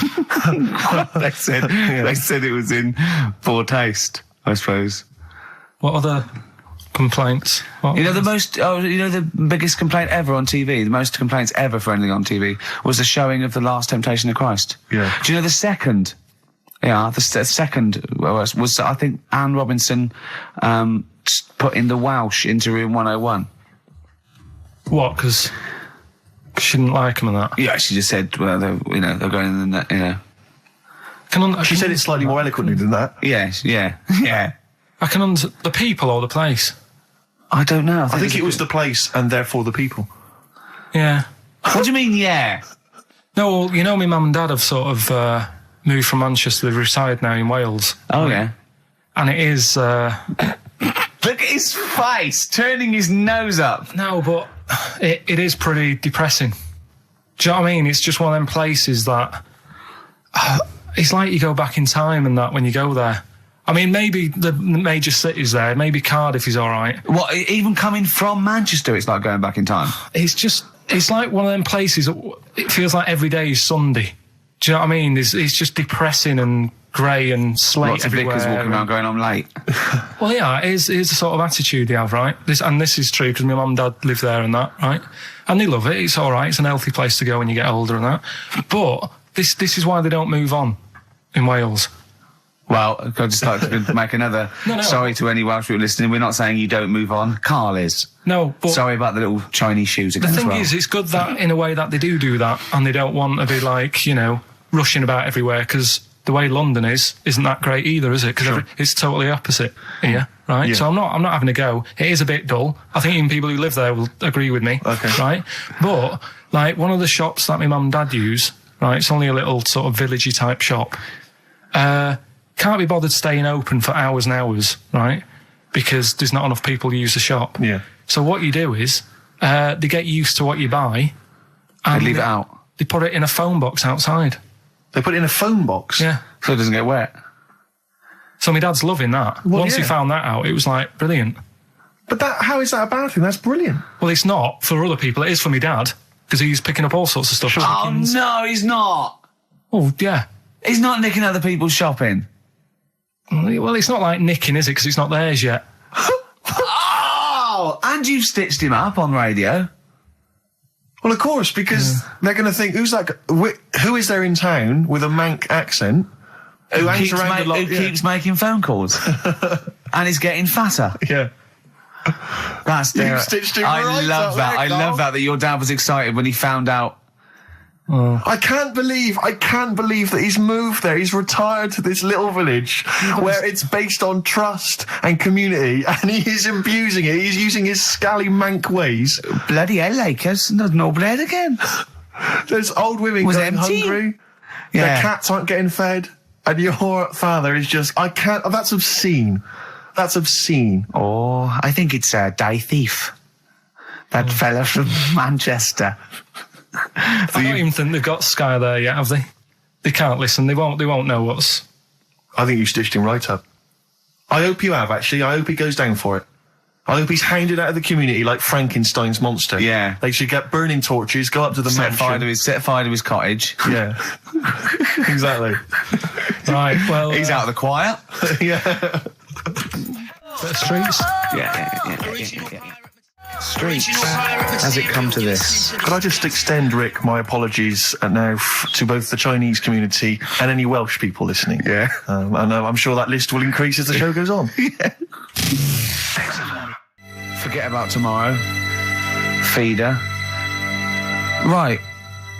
Listener, I'm talking to you now. Have you seen these posters around with me and Steve on it, right? It's embarrassing, right? We were mucking around at a photo session and XFM wanted to do some posters. We couldn't be bothered to do them again, so we let them have this one. Irony comes back to haunt you, and it looks like I think I'm Simon Temper or something, and Steve's alright. But we think that Karl should be in it. Definitely. Karl doesn't want to be in it, but it looks like everyone listens to this show for Karl's basically, innocent stupidity and some great tracks. Exactly. They don't listen for us anymore, Steve. So I think it should be a campaign to get Karl on the poster. Yeah. Well, I should point out that I think XFM are more than happy to have him on the poster. So it's just him. You don't want to be on there, do you? There's no need for me to be on it. Of course there is. Why not? I get so many emails here as I'm sat during the show reading them. So many emails saying, what does Karl look like? Well, I if want they go pictures of Karl. to xfm.co.uk/Ricky, we've got those film bits on there, those video mock-ups where I'm part of it. You can sort of... That's not see enough, Karl. People want to see your face. You're part of the show. Not You're an bothered. intrinsic part of the show. Yeah. Yeah, we'll get you on the poster. Why? It'll be too much on a poster. They can only take in so much. What do you mean? They can only It's take in good. so much. Yeah, it's good with two people. No. It's enough. So what do groups do then? Well, they haven't... It's like Ringo Starr is being left off the cover of Sgt. Pepper. Yeah. Or Rutherford doesn't get in a look in with Genesis. Exactly. Well, Which would be outrageous. Yeah. Oh, sorry, Tony Banks, you can't be in this one. Yeah. It's just me and you will be very. You see, you look like the Collins, so but you've got to be in I there. don't photograph that well either. You're joking. Is it because you look like a little cue ball because it just shines off the top? A lot of people as well. You should dispel the myth. A lot of people think for some reason that you're fat. A lot of people say to me, "Is he fat?" No, but that's because I haven't got much hair, so it looks like my head's big. No, they haven't even seen you. They just think from listening to the show that you're fat. That's because you're northern. They think you just eat chips Yeah. and complain about the weather, Well, complain about the south. I just think you could answer a lot of your critics. but then you see what I don't like about this world. A lot of people judge people on the way they look. Yeah. Oh, Like you hey. If only more people thought like that, Steve. But Karl, you judge people on the way they look. Yeah, I know. That's what I mean. But I couldn't with me, could I? Because I don't know what I look like. What? If I was listening to me on the radio, I wouldn't be able to say, "Oh, he's a," and slag me off and that, because I don't know what I look like, and I quite like that. Do you know what I mean? I lost. I don't know what Absolutely you're talking about. lost. Just believe me, right? I'm right on this one. It's best if you leave it. Well, we're not going to leave it. We're going to get you on the poster. Yeah. I mainly have to see myself on videotape this morning. That's put me I even showed more him. off. The animal show I did, the show. Yes. I'm doing a video, and I did behind the scenes footage, and I've got you've seen it, haven't you? I feel a bit of Karl on there, isn't there? Yeah, It's great. yeah. It's lovely. He can't believe it. He said, "Is it playing slow?" Because he's so slow. When I come into the office, going, "All right." That's how you And my talk. head as well. I look like I'm looking into a spoon. I'm not happy with it. I just think that if we're willing if Ricky's willing to use his celebrity profile for the sake of the show, Yeah. I'm willing to look like let's say a fairly handsome, kind of cool customer. I think the very least, Karl, is that you appear on there as well. You could dress up smart. Are you worried that you'll look the worst out of all three of us? Who am I standing next to? I'm next to Steve. I'm fairly confident. Yeah. I like the way it's so predictable. You pull the string because you know what it is. It's You pull the string. what were we talking about before? I was to tell you, the most complaints ever, the Last Temptation of Christ. I haven't seen it. Was it? It's Scorsese, isn't it? It's Martin Scorsese, and I've bought the film actually recently because I was intrigued to see it, but I've not actually watched it. But from what I understand, the reason that it was so outrageous is because it has a whole sequence which shows what it would be like if Jesus had lived his life and not martyred himself on the cross, but lived his life as a human being, part of which is him having sex. And so I think that was chiefly what the outrage was, that it was showing this godly man to be, as human as he was supposedly, because he's supposed to be human as well. So that's the reason. That was the reason that there was complaints there. I don't know. I haven't seen the film. Well, I can't say. You see him, do you? You see him having sex, I think, yes. Although it is an actor, Karl. Yeah, it's not actually Jesus Christ. It's not the real Robert Powell. No. It's an actor playing Robert Powell. Is that, you see, sex on films and all that, right? When I was growing up, I'd be watching... No, I'm just saying an example of this, really, right? When I was growing up as a kid and I'd be, watching films with my dad, right? He'd really be enjoying a film, right? And then a sex scene would happen. Right. And he'd go... On film? Or just behind you? In the film, a sex scene would happen. Your brother up to his old tricks again. And he'd get up and go make a cup of tea, right? Right. Typhoon? That he'd stolen from some sort of telephone box? And, even recently, he thinks it ruins a film. Do you know what I mean? Because there's no need for it to happen, is there, really? Yes. Why? Sometimes it's warranted. If the film itself is there's some films it isn't though. Some films it isn't. Some films it's arbitrary. I think the films that him and his dad watched together on Channel 5, probably not. Is it only on Channel 5 in your house? But let's put it, if you're watching, I don't know, a late night Friday night, from 1983. Yeah, Illegal Briefs. A beautiful lawyer has to defend a man who may be a killer. She falls in love with him, but does she know the real man? Oh dear. You know what I mean, though. Lest you forget, of course, that I... Love Heat. With the bloke that is now in... Go on. Of course, that I, according to the Internet Movie Database, I once appeared in one of those films, in the film Killer Image, a Canadian film, I believe, from 1989. According to that computer... it's all wrong, isn't it? It's all wrong. It's all wrong. Of course it is, yeah. Apparently, I was in that, and I played the role of Kirk. Was it a porn thing? No. I think it's just an erotic thriller that I supposedly... You only had a very small part, though, didn't you? Indeed. Yeah. But no, do you know what I mean? Sometimes you don't need to go that far. Say, like in this Jesus programme, right? Film. What's it called? The Last Temptation of Christ. Just like talking... what's his name? Is it Ralph in The Simpsons? Yes. I drawed a kitty cat. It's like talking to that. Yeah. No, but right, this temptation thing, right? Do you know, often we don't get that many complaints on this show. We don't get very many complaints. And I think that's either because there's no listeners, or B, it's because most people agree with Karl, and that terrifies me. Or they let him off, because it's like, you can plead insanity, you can go mental and kill a few people, where they go, oh, he's a bit bad. No, but was it because, they're saying that he was having it away, or is it because you saw it? What got the complaints? The complaint was the very suggestion. It was a blasphemous thing, not the fact that you saw an actor's knob. So what about if they just cut it down a bit and you saw the little stable door closing? It wasn't the baby Jesus having sex. It was the grown man. The stable door shutting. No, but do you know what the nativity scene? That is brilliant. Then the wise men saying, I can't believe we brought myrrh, we should have brought condoms. It's like that, yeah. There's 2 for 1 offering, Boots. Yeah, I don't know what we were thinking. With frankincense. It's just that it's always awkward. Should we apologise now to the Christian church as well? So sorry, the little Chinese fellas, little Welsh fellas, and the little Christian fellas. We haven't said anything wrong. No. It's like, you see, when I was growing stable door. I love the idea that in Karl's world, he was born in a stable, just thought, I love this place. Yeah. I'm just going to stay here the rest of my days. This is good here. Oh, brilliant. But when I was watching telly with my mum and dad, I mean, it still happens now, right? My dad will sort of go, ruined. Good film ruined, right? Yeah. If some sex scene happens. But what are we talking about sex scene? Are we talking about a kissing, or are we talking about penetration and looking at the camera? Going, are you enjoying this, Pilkingtons? What are we talking about? What is sort of extreme levels are we talking about? Right, last time I was down there, right? Yeah. What was it? Meet Joe Black. Meet Joe Black. Meet Joe Black is a terrible film. Yeah. Right? There was good film. And then it's going to happen because the music comes in. Brad Pitt's keeping quiet. A woman's eyeing him up. Sure. So my mum, I love that. my mum's worked it out already, and she's going. Anything on the other side, love? She knows. She knows. It's, something's... So you can be enjoying a film and you can be an hour and 10 in, and then some spidey senses of one of them can go, should we turn it over? And the other one goes, yeah, all right. Are you sure it's not them protecting you from scenes of sex? So that what they're thinking is, what if Karl gets the idea to have sex? Yeah. That could lead to procreation. We don't want any more like him. We've got to end the line here. You sure it's not the doctor? Keep calling out going, you are keeping away from women, aren't you? He must never find out. Are you sure they're not embarrassed because they're watching a sex scene with their son? It happens every time, right? There's two things that my mum does, right? It's that, if there's sex scene on the telly, she'll go, anything on the other side, love? And the other thing she always says, if ever there's anything on the telly with Elvis in it, she goes, oh, I like him, right? And we all know, we sat there, we know what she's going to say next. Yeah. So you don't even bother saying why, right? And she goes, he likes fat, ugly people.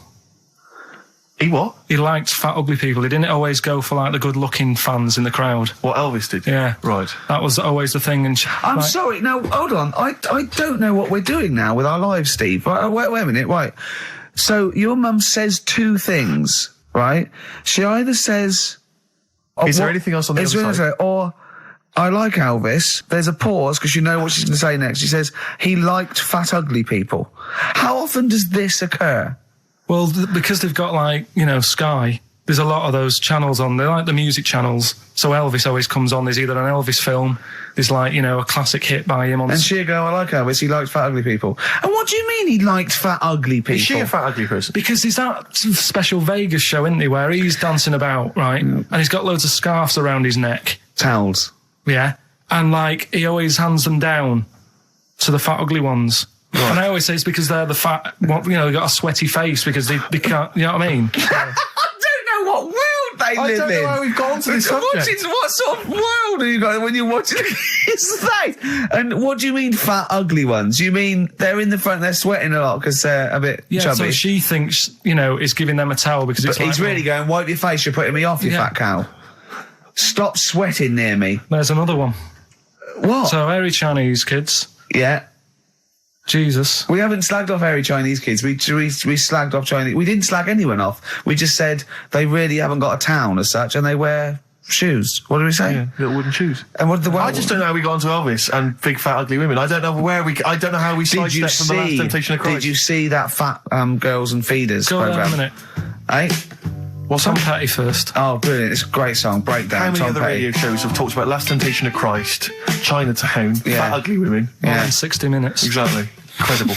Sony Award winning. During breaks, Painkiller on XFM 104.9. Ricky Gervais with me, Steve Merchant and Karl Pilkington. I should point out now, Rick, that the general consensus from the listeners is that Karl should definitely be on the poster. But I know obviously. that. I know. There's an interesting email. Of course here. they should. They're it just right. says, I'd love to see Karl on the poster, especially as I'm watching him on the webcam today, and wearing that shirt, doesn't he look like Charlie Brown?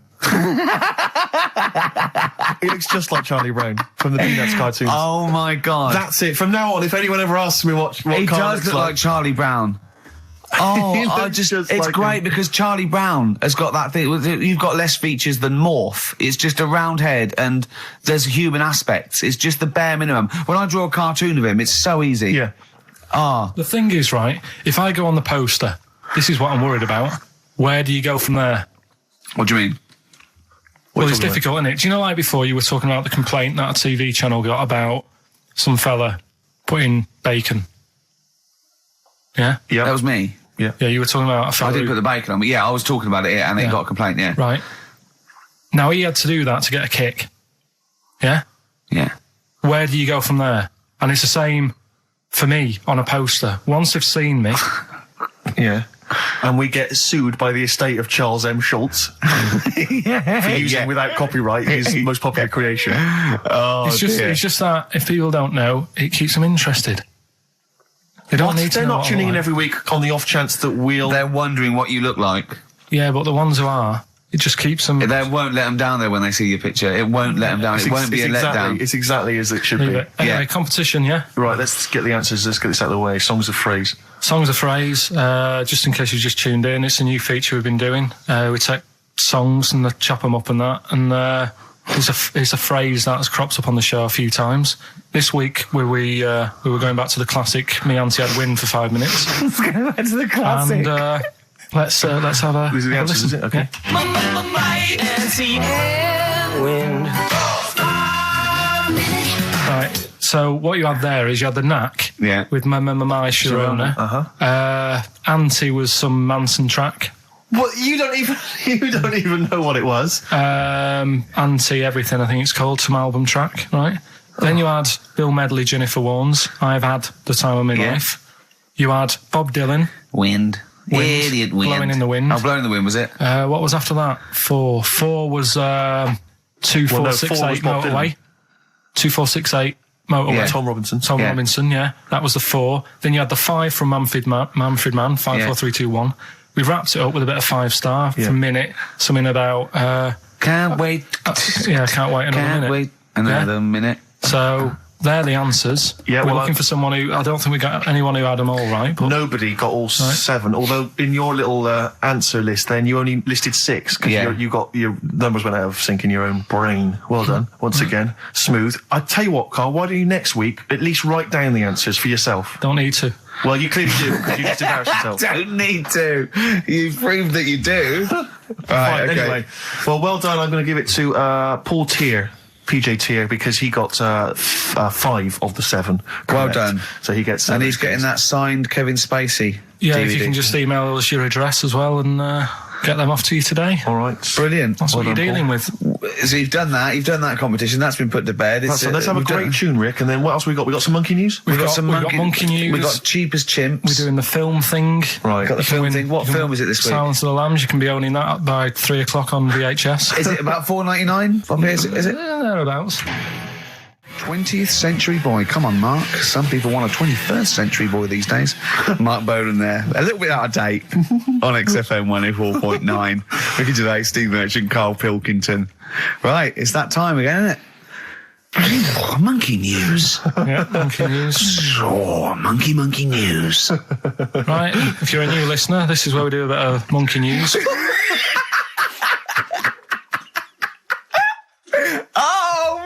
Giving his chance on a news programme, like News Night Review or News at 10, over to Karl Pilkington. Yeah, all right. This monkey's gone mad again. Go on. Right, we've done quite a lot of good stuff. The one that sort of kicked up most of the fuss was probably Ollie the monkey. I love the fact that they're all monkeys. He's a chimpanzee. Wow. Right. It's an ape. Well, today, right, we're looking at one that's it's called Coco. Oh yeah, the sign language one. Well, what I've read about him is he speaks, right? Oh, God. Highly educated. Yeah. Photographer. Karl! Right? I love the fact that when he gets a gifted ape, he has to look up to him. He realises that he is superior. I love that. Right. Oh. And he also likes going on computer chat rooms. I can't take this anymore, Steve. I'm going to be sick. Oh, God. Right, that's pretty amazing. You know, if an infinite number of monkeys are in an infinite number of chat rooms, they'll eventually type, which is your favourite episode of Buffy the Vampire Slayer? Exactly, yeah. Karl Pilkington, you're an idiot. But the thing is, right, you're saying about the infinite thing again, about monkeys, if you put them in a room with a typewriter, they'll come up with Shakespeare. Yeah. I'd sort of agree with that, right? With monkeys who can't do other stuff, but this one I reckon's going to be busy taking pictures and stuff. Yeah. I think monkeys that are boring. Is there a boring monkey? Would you ever have a chimp and you'd go, Suzanne would go, I've got your birthday present. And it's a chimp fella. He's about a sort of like a middle-aged chimp. No, I'd love it. I'm talking Would you ever go, I'll tell you what, Suzanne, that one's boring. No, but I bet the monkey would get bored, I mean. Do you know what I mean? The monkey would be bored. I'd be loving it. I'd love to have a little monkey, right? But what I'm saying is... You really would, wouldn't you? Yeah. You'd buy him a camera, he'd be happy again, wouldn't he? Well, yeah, but that's just it. You wouldn't get him... It's like...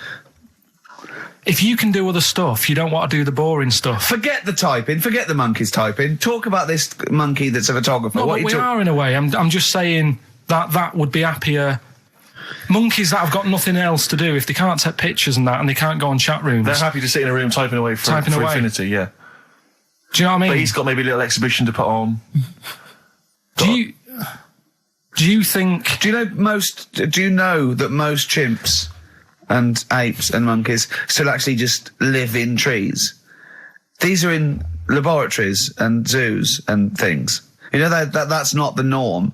These monkeys walking around sort of chatting and riding bikes. Yeah. You know, that's not natural. Exactly. No, I know, but if you left a bike in the jungle and then came back a few years later, there wouldn't be monkeys riding around on it and a book. If you left a bike with a book in the basket, right, and you went away for 10 years and you came back, there wouldn't be a whole new transport system and schools. No. They'd eat it. They'd throw it round and eat it. All right, then, so what you're saying is you can't... You see, what I think is, right, and don't take this the wrong way in that, right, Stephen Hawking, Yes. right, now he had a bad illness. Now, I wonder if he'd be... I wonder if he'd be as bright as he is if he didn't have that. Right. Because he's had time to sit down, he's like, well, what can I do? Yeah. I've gone give him a book. And he read it. I like that. Give us another one. Yes. He's got a lot of time on his hands. Yes. Now, what I'm saying is monkeys... yeah, Right. This one here, Coco, which I think was a gorilla, Right. right? That wouldn't have been happy on a little keyboard, just doing that all Typing day, away. because it'd be going, well, I could be out taking pictures. Sure. Play a record! Yeah. Do you know what I mean? Play a record! Yeah. Done. You're an idiot! There it was. There's the catchphrase. Once more. He is! He's an idiot! Sure. Athlete, El Salvador, on XFM 104.9. I'm Ricky Gervais. With me, the amazing Steve Merchant and the incredible Karl Pilkington. All right? Right, we've done that. Monkey news. Right, straight. Let's hit them dead. Let's go straight with cheap as chimps, Karl. Right, well, this will probably finish today, to be honest. Oh, right? Because what if we looked at it, cheap as chimps, we found out that... Eat one banana. Next, go on, do this one. One banana a day and that. Yeah, that's right, it, brilliant. So what... It was a long-running feature, go on. What? Sorry, can I just ask again, what are the rules with cheapest chimps? It's just, if you wanted a chimp, how much would it sort of cost you? Brilliant. Title come first? So, yeah, as always, that's the way they do it, right? Cheap as chimps. I thought I'll go online and see, if I could buy one. Mm-hmm. How much do you reckon? £6,000. To buy a chimp? Yeah. Oh no, ridiculous amount. What? Where can you buy them from? What sources? You shouldn't be able to buy them. eBay. What do you mean? Buy a chimp? From who? There was this website that was selling stuff. What you could actually What are you talking? What are you talking about? Right, here we go then, right? I looked at it. Here's some of the other animals that were on there. No, wait a minute. What are these poachers? I don't know. What, the zoos that got bored with them? Where can you buy a chimp? I don't want to give it a plug. Right, Some go on website, then. right? So what are the other animals available? Right, well, that'll give you some prices with the other animals, and you can try and work out if it's cheap as chimps, right?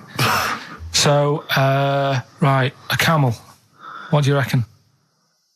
£25,000. Right, $8,000 for a camel, right? Sloth, 40 quid. $3,000. Right. Last one, Bengal tiger, Oh, that's got to be pricey. $12,000. $1,800. What? Yeah. Karl, this is an awful website. That can't be true, mate. Right, That's so awful. a chimp, Well, a chimp, $5,000. I'm going to go with $1,000. $55,000. What? Yeah. That doesn't make sense. It's mad, isn't it? Yeah. So, But I don't know what to say because this is rubbish anyway. What website can you buy? Okay, get me a tiger. Here's £1,000. Get me a tiger. well, I don't know You're an idiot. if postage and packages and... Sorry, so where does the cheapest chimps element come in? Well, that's sort Aren't of you supposed to rounds it up. shout, it's cheapest chimps at the end? Well, it isn't. That's why I want to finish the feature. I don't know what is the cheapest chimps? This is amazing. This is amazing broadcasting. So, We're up for a Sony Award, aren't we? I hope they're listening because it's ours. Yeah. With features like cheap as chips, it's ending because they're not. It's in the bag. And do you remember? Here's Athlete. Can't stop the Red Hot Chili Peppers. Well, I've got news for you boys. I don't want to stop you. I love your funk rock fusion. Word of warning, no nudity. Repeat, no nudity at this gig. I do it like you. I think you should host a whole show like that. It's lovely. Have you ever done any like DJ, like proper DJ, like in a pub or a club? Because I know Karl had his own. I had my own disco when I was a kid. Yeah, not proper. I had a gig once when I had to. It was 2 nights a week in the local pub.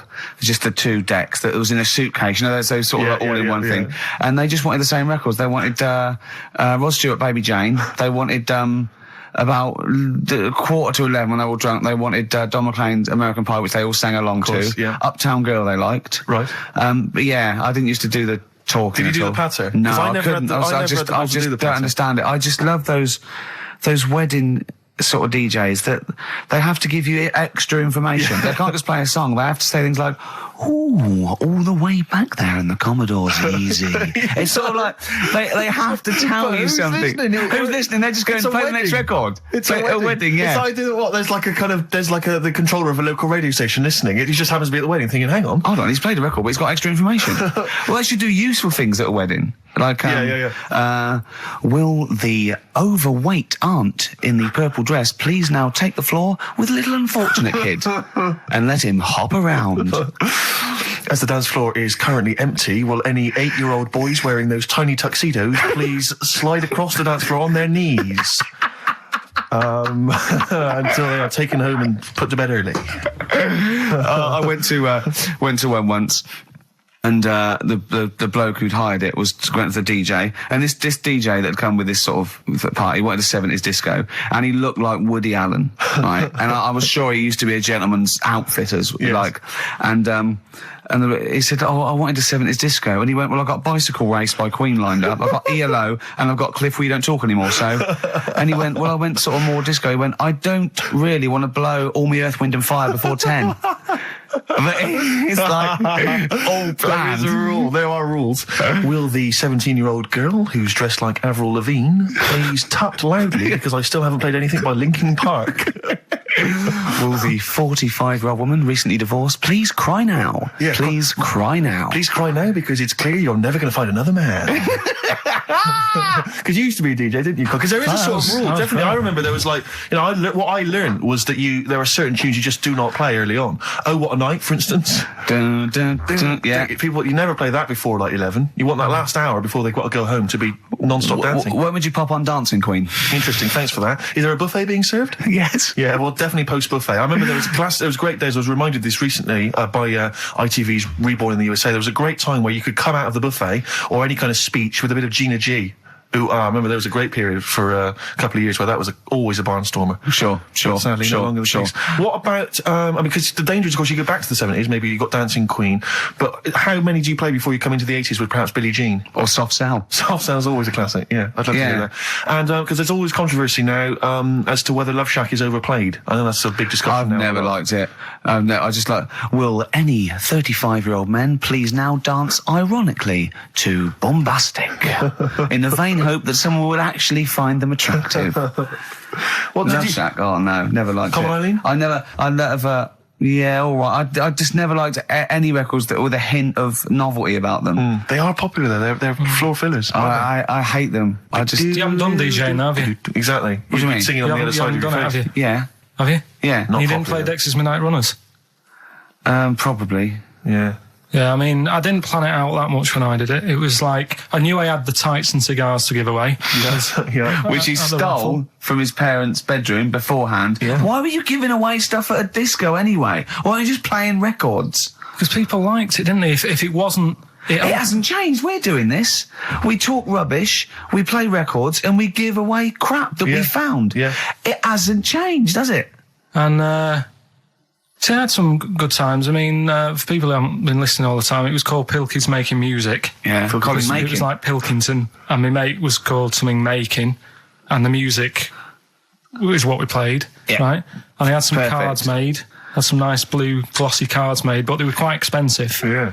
So I used to hand them out, and then they'd say cheers for that, and say, no, write it down, write the number down, I want that back. Yeah.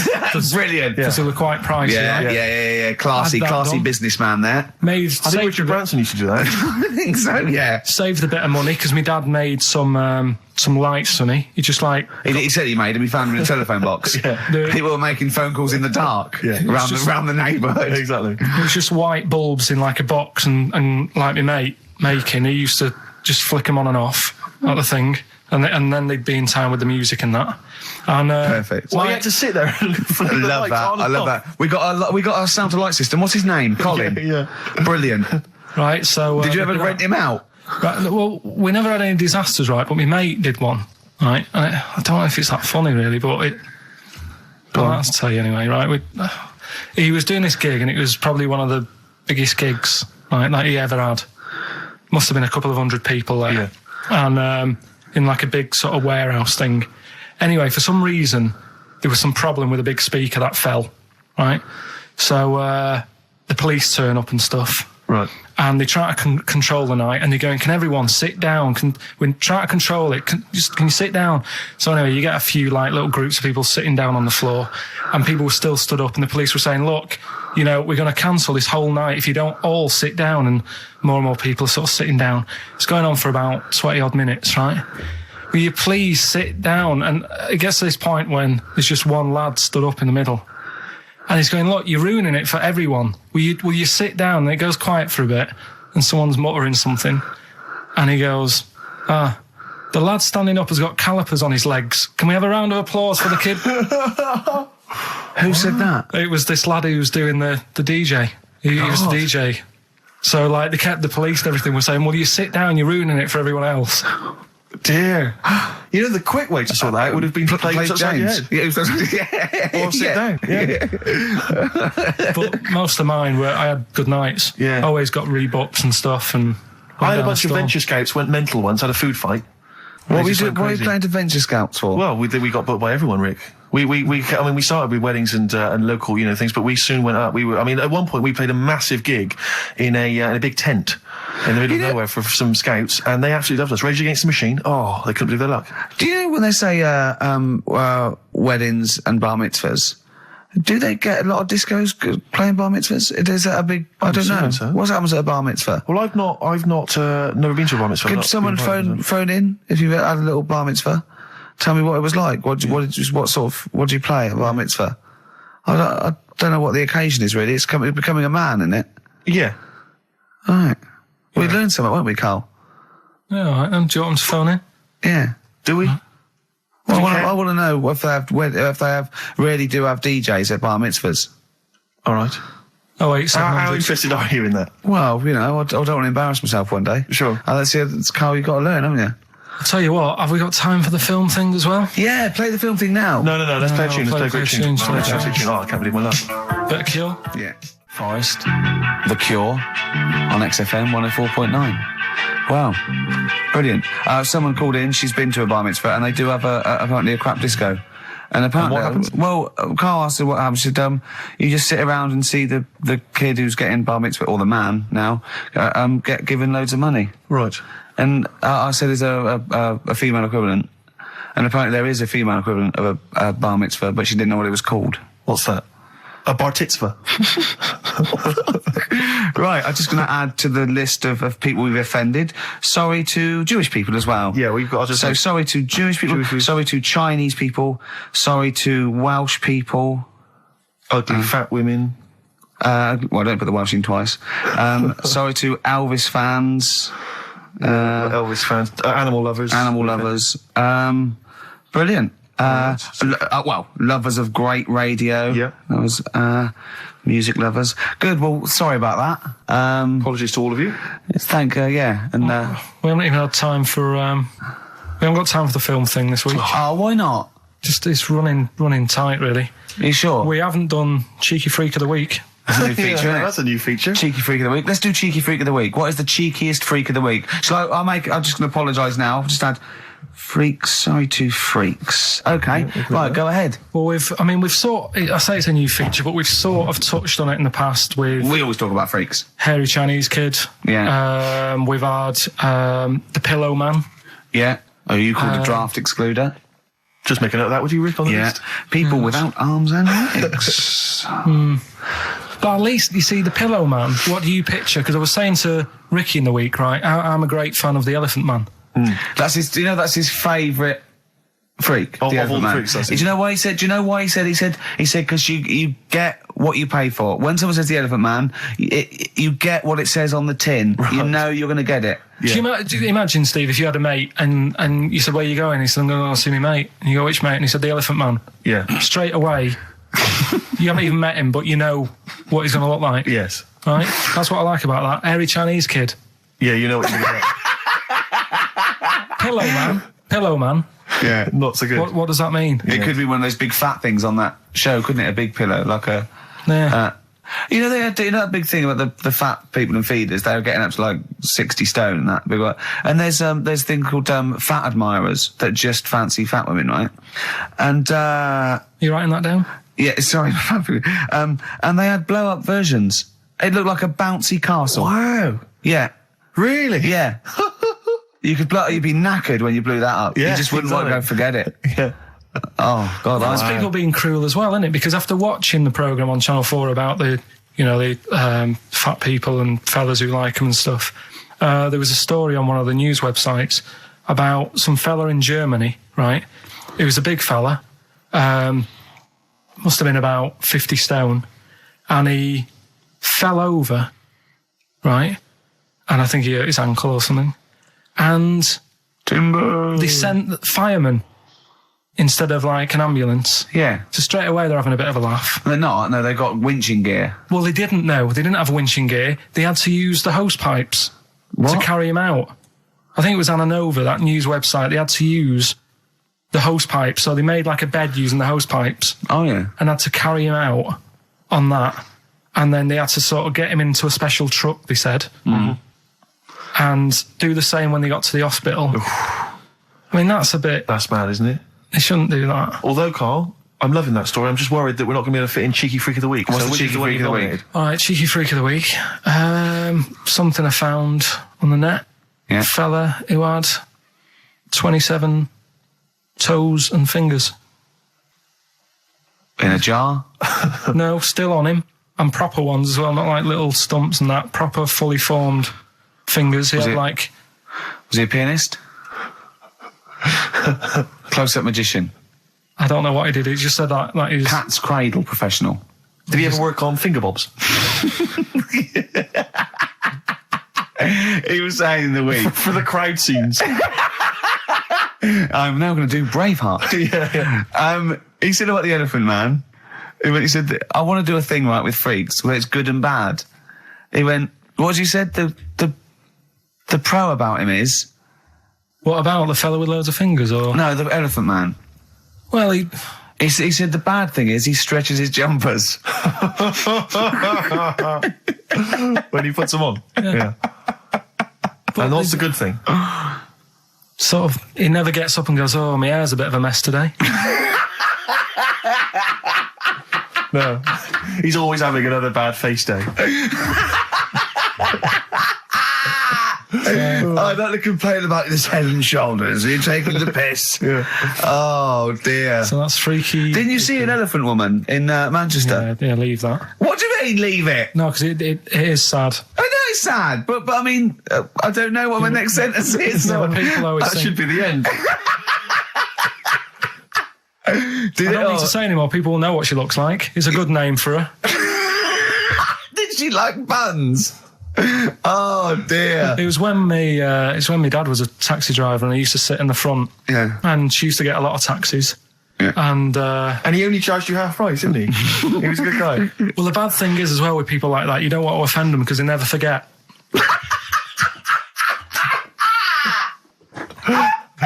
Oh, go! But, go, Pilkington! I was sat in the front of the cab and my dad goes, right, we're going to go and pick the I can't even tell you the name. These guys, it's just evil. Right? What do you mean? No, leave it. So she's got... No, Karl, please. tell me what he said. No. You've already stitched him up, he's Stephen things from Little Welsh I don't Fellas. care. Right, what did he call her? Steve, back up on this. I really don't want To be to. fair, our opinion of him is already pretty low. Look, tell me what he said. No, it's not. I'm scared of what my dad gets. It's the person who's got the She's thing not wrong. listening, is she? Well, her headphones wouldn't fit on her head. Tell me what he called her.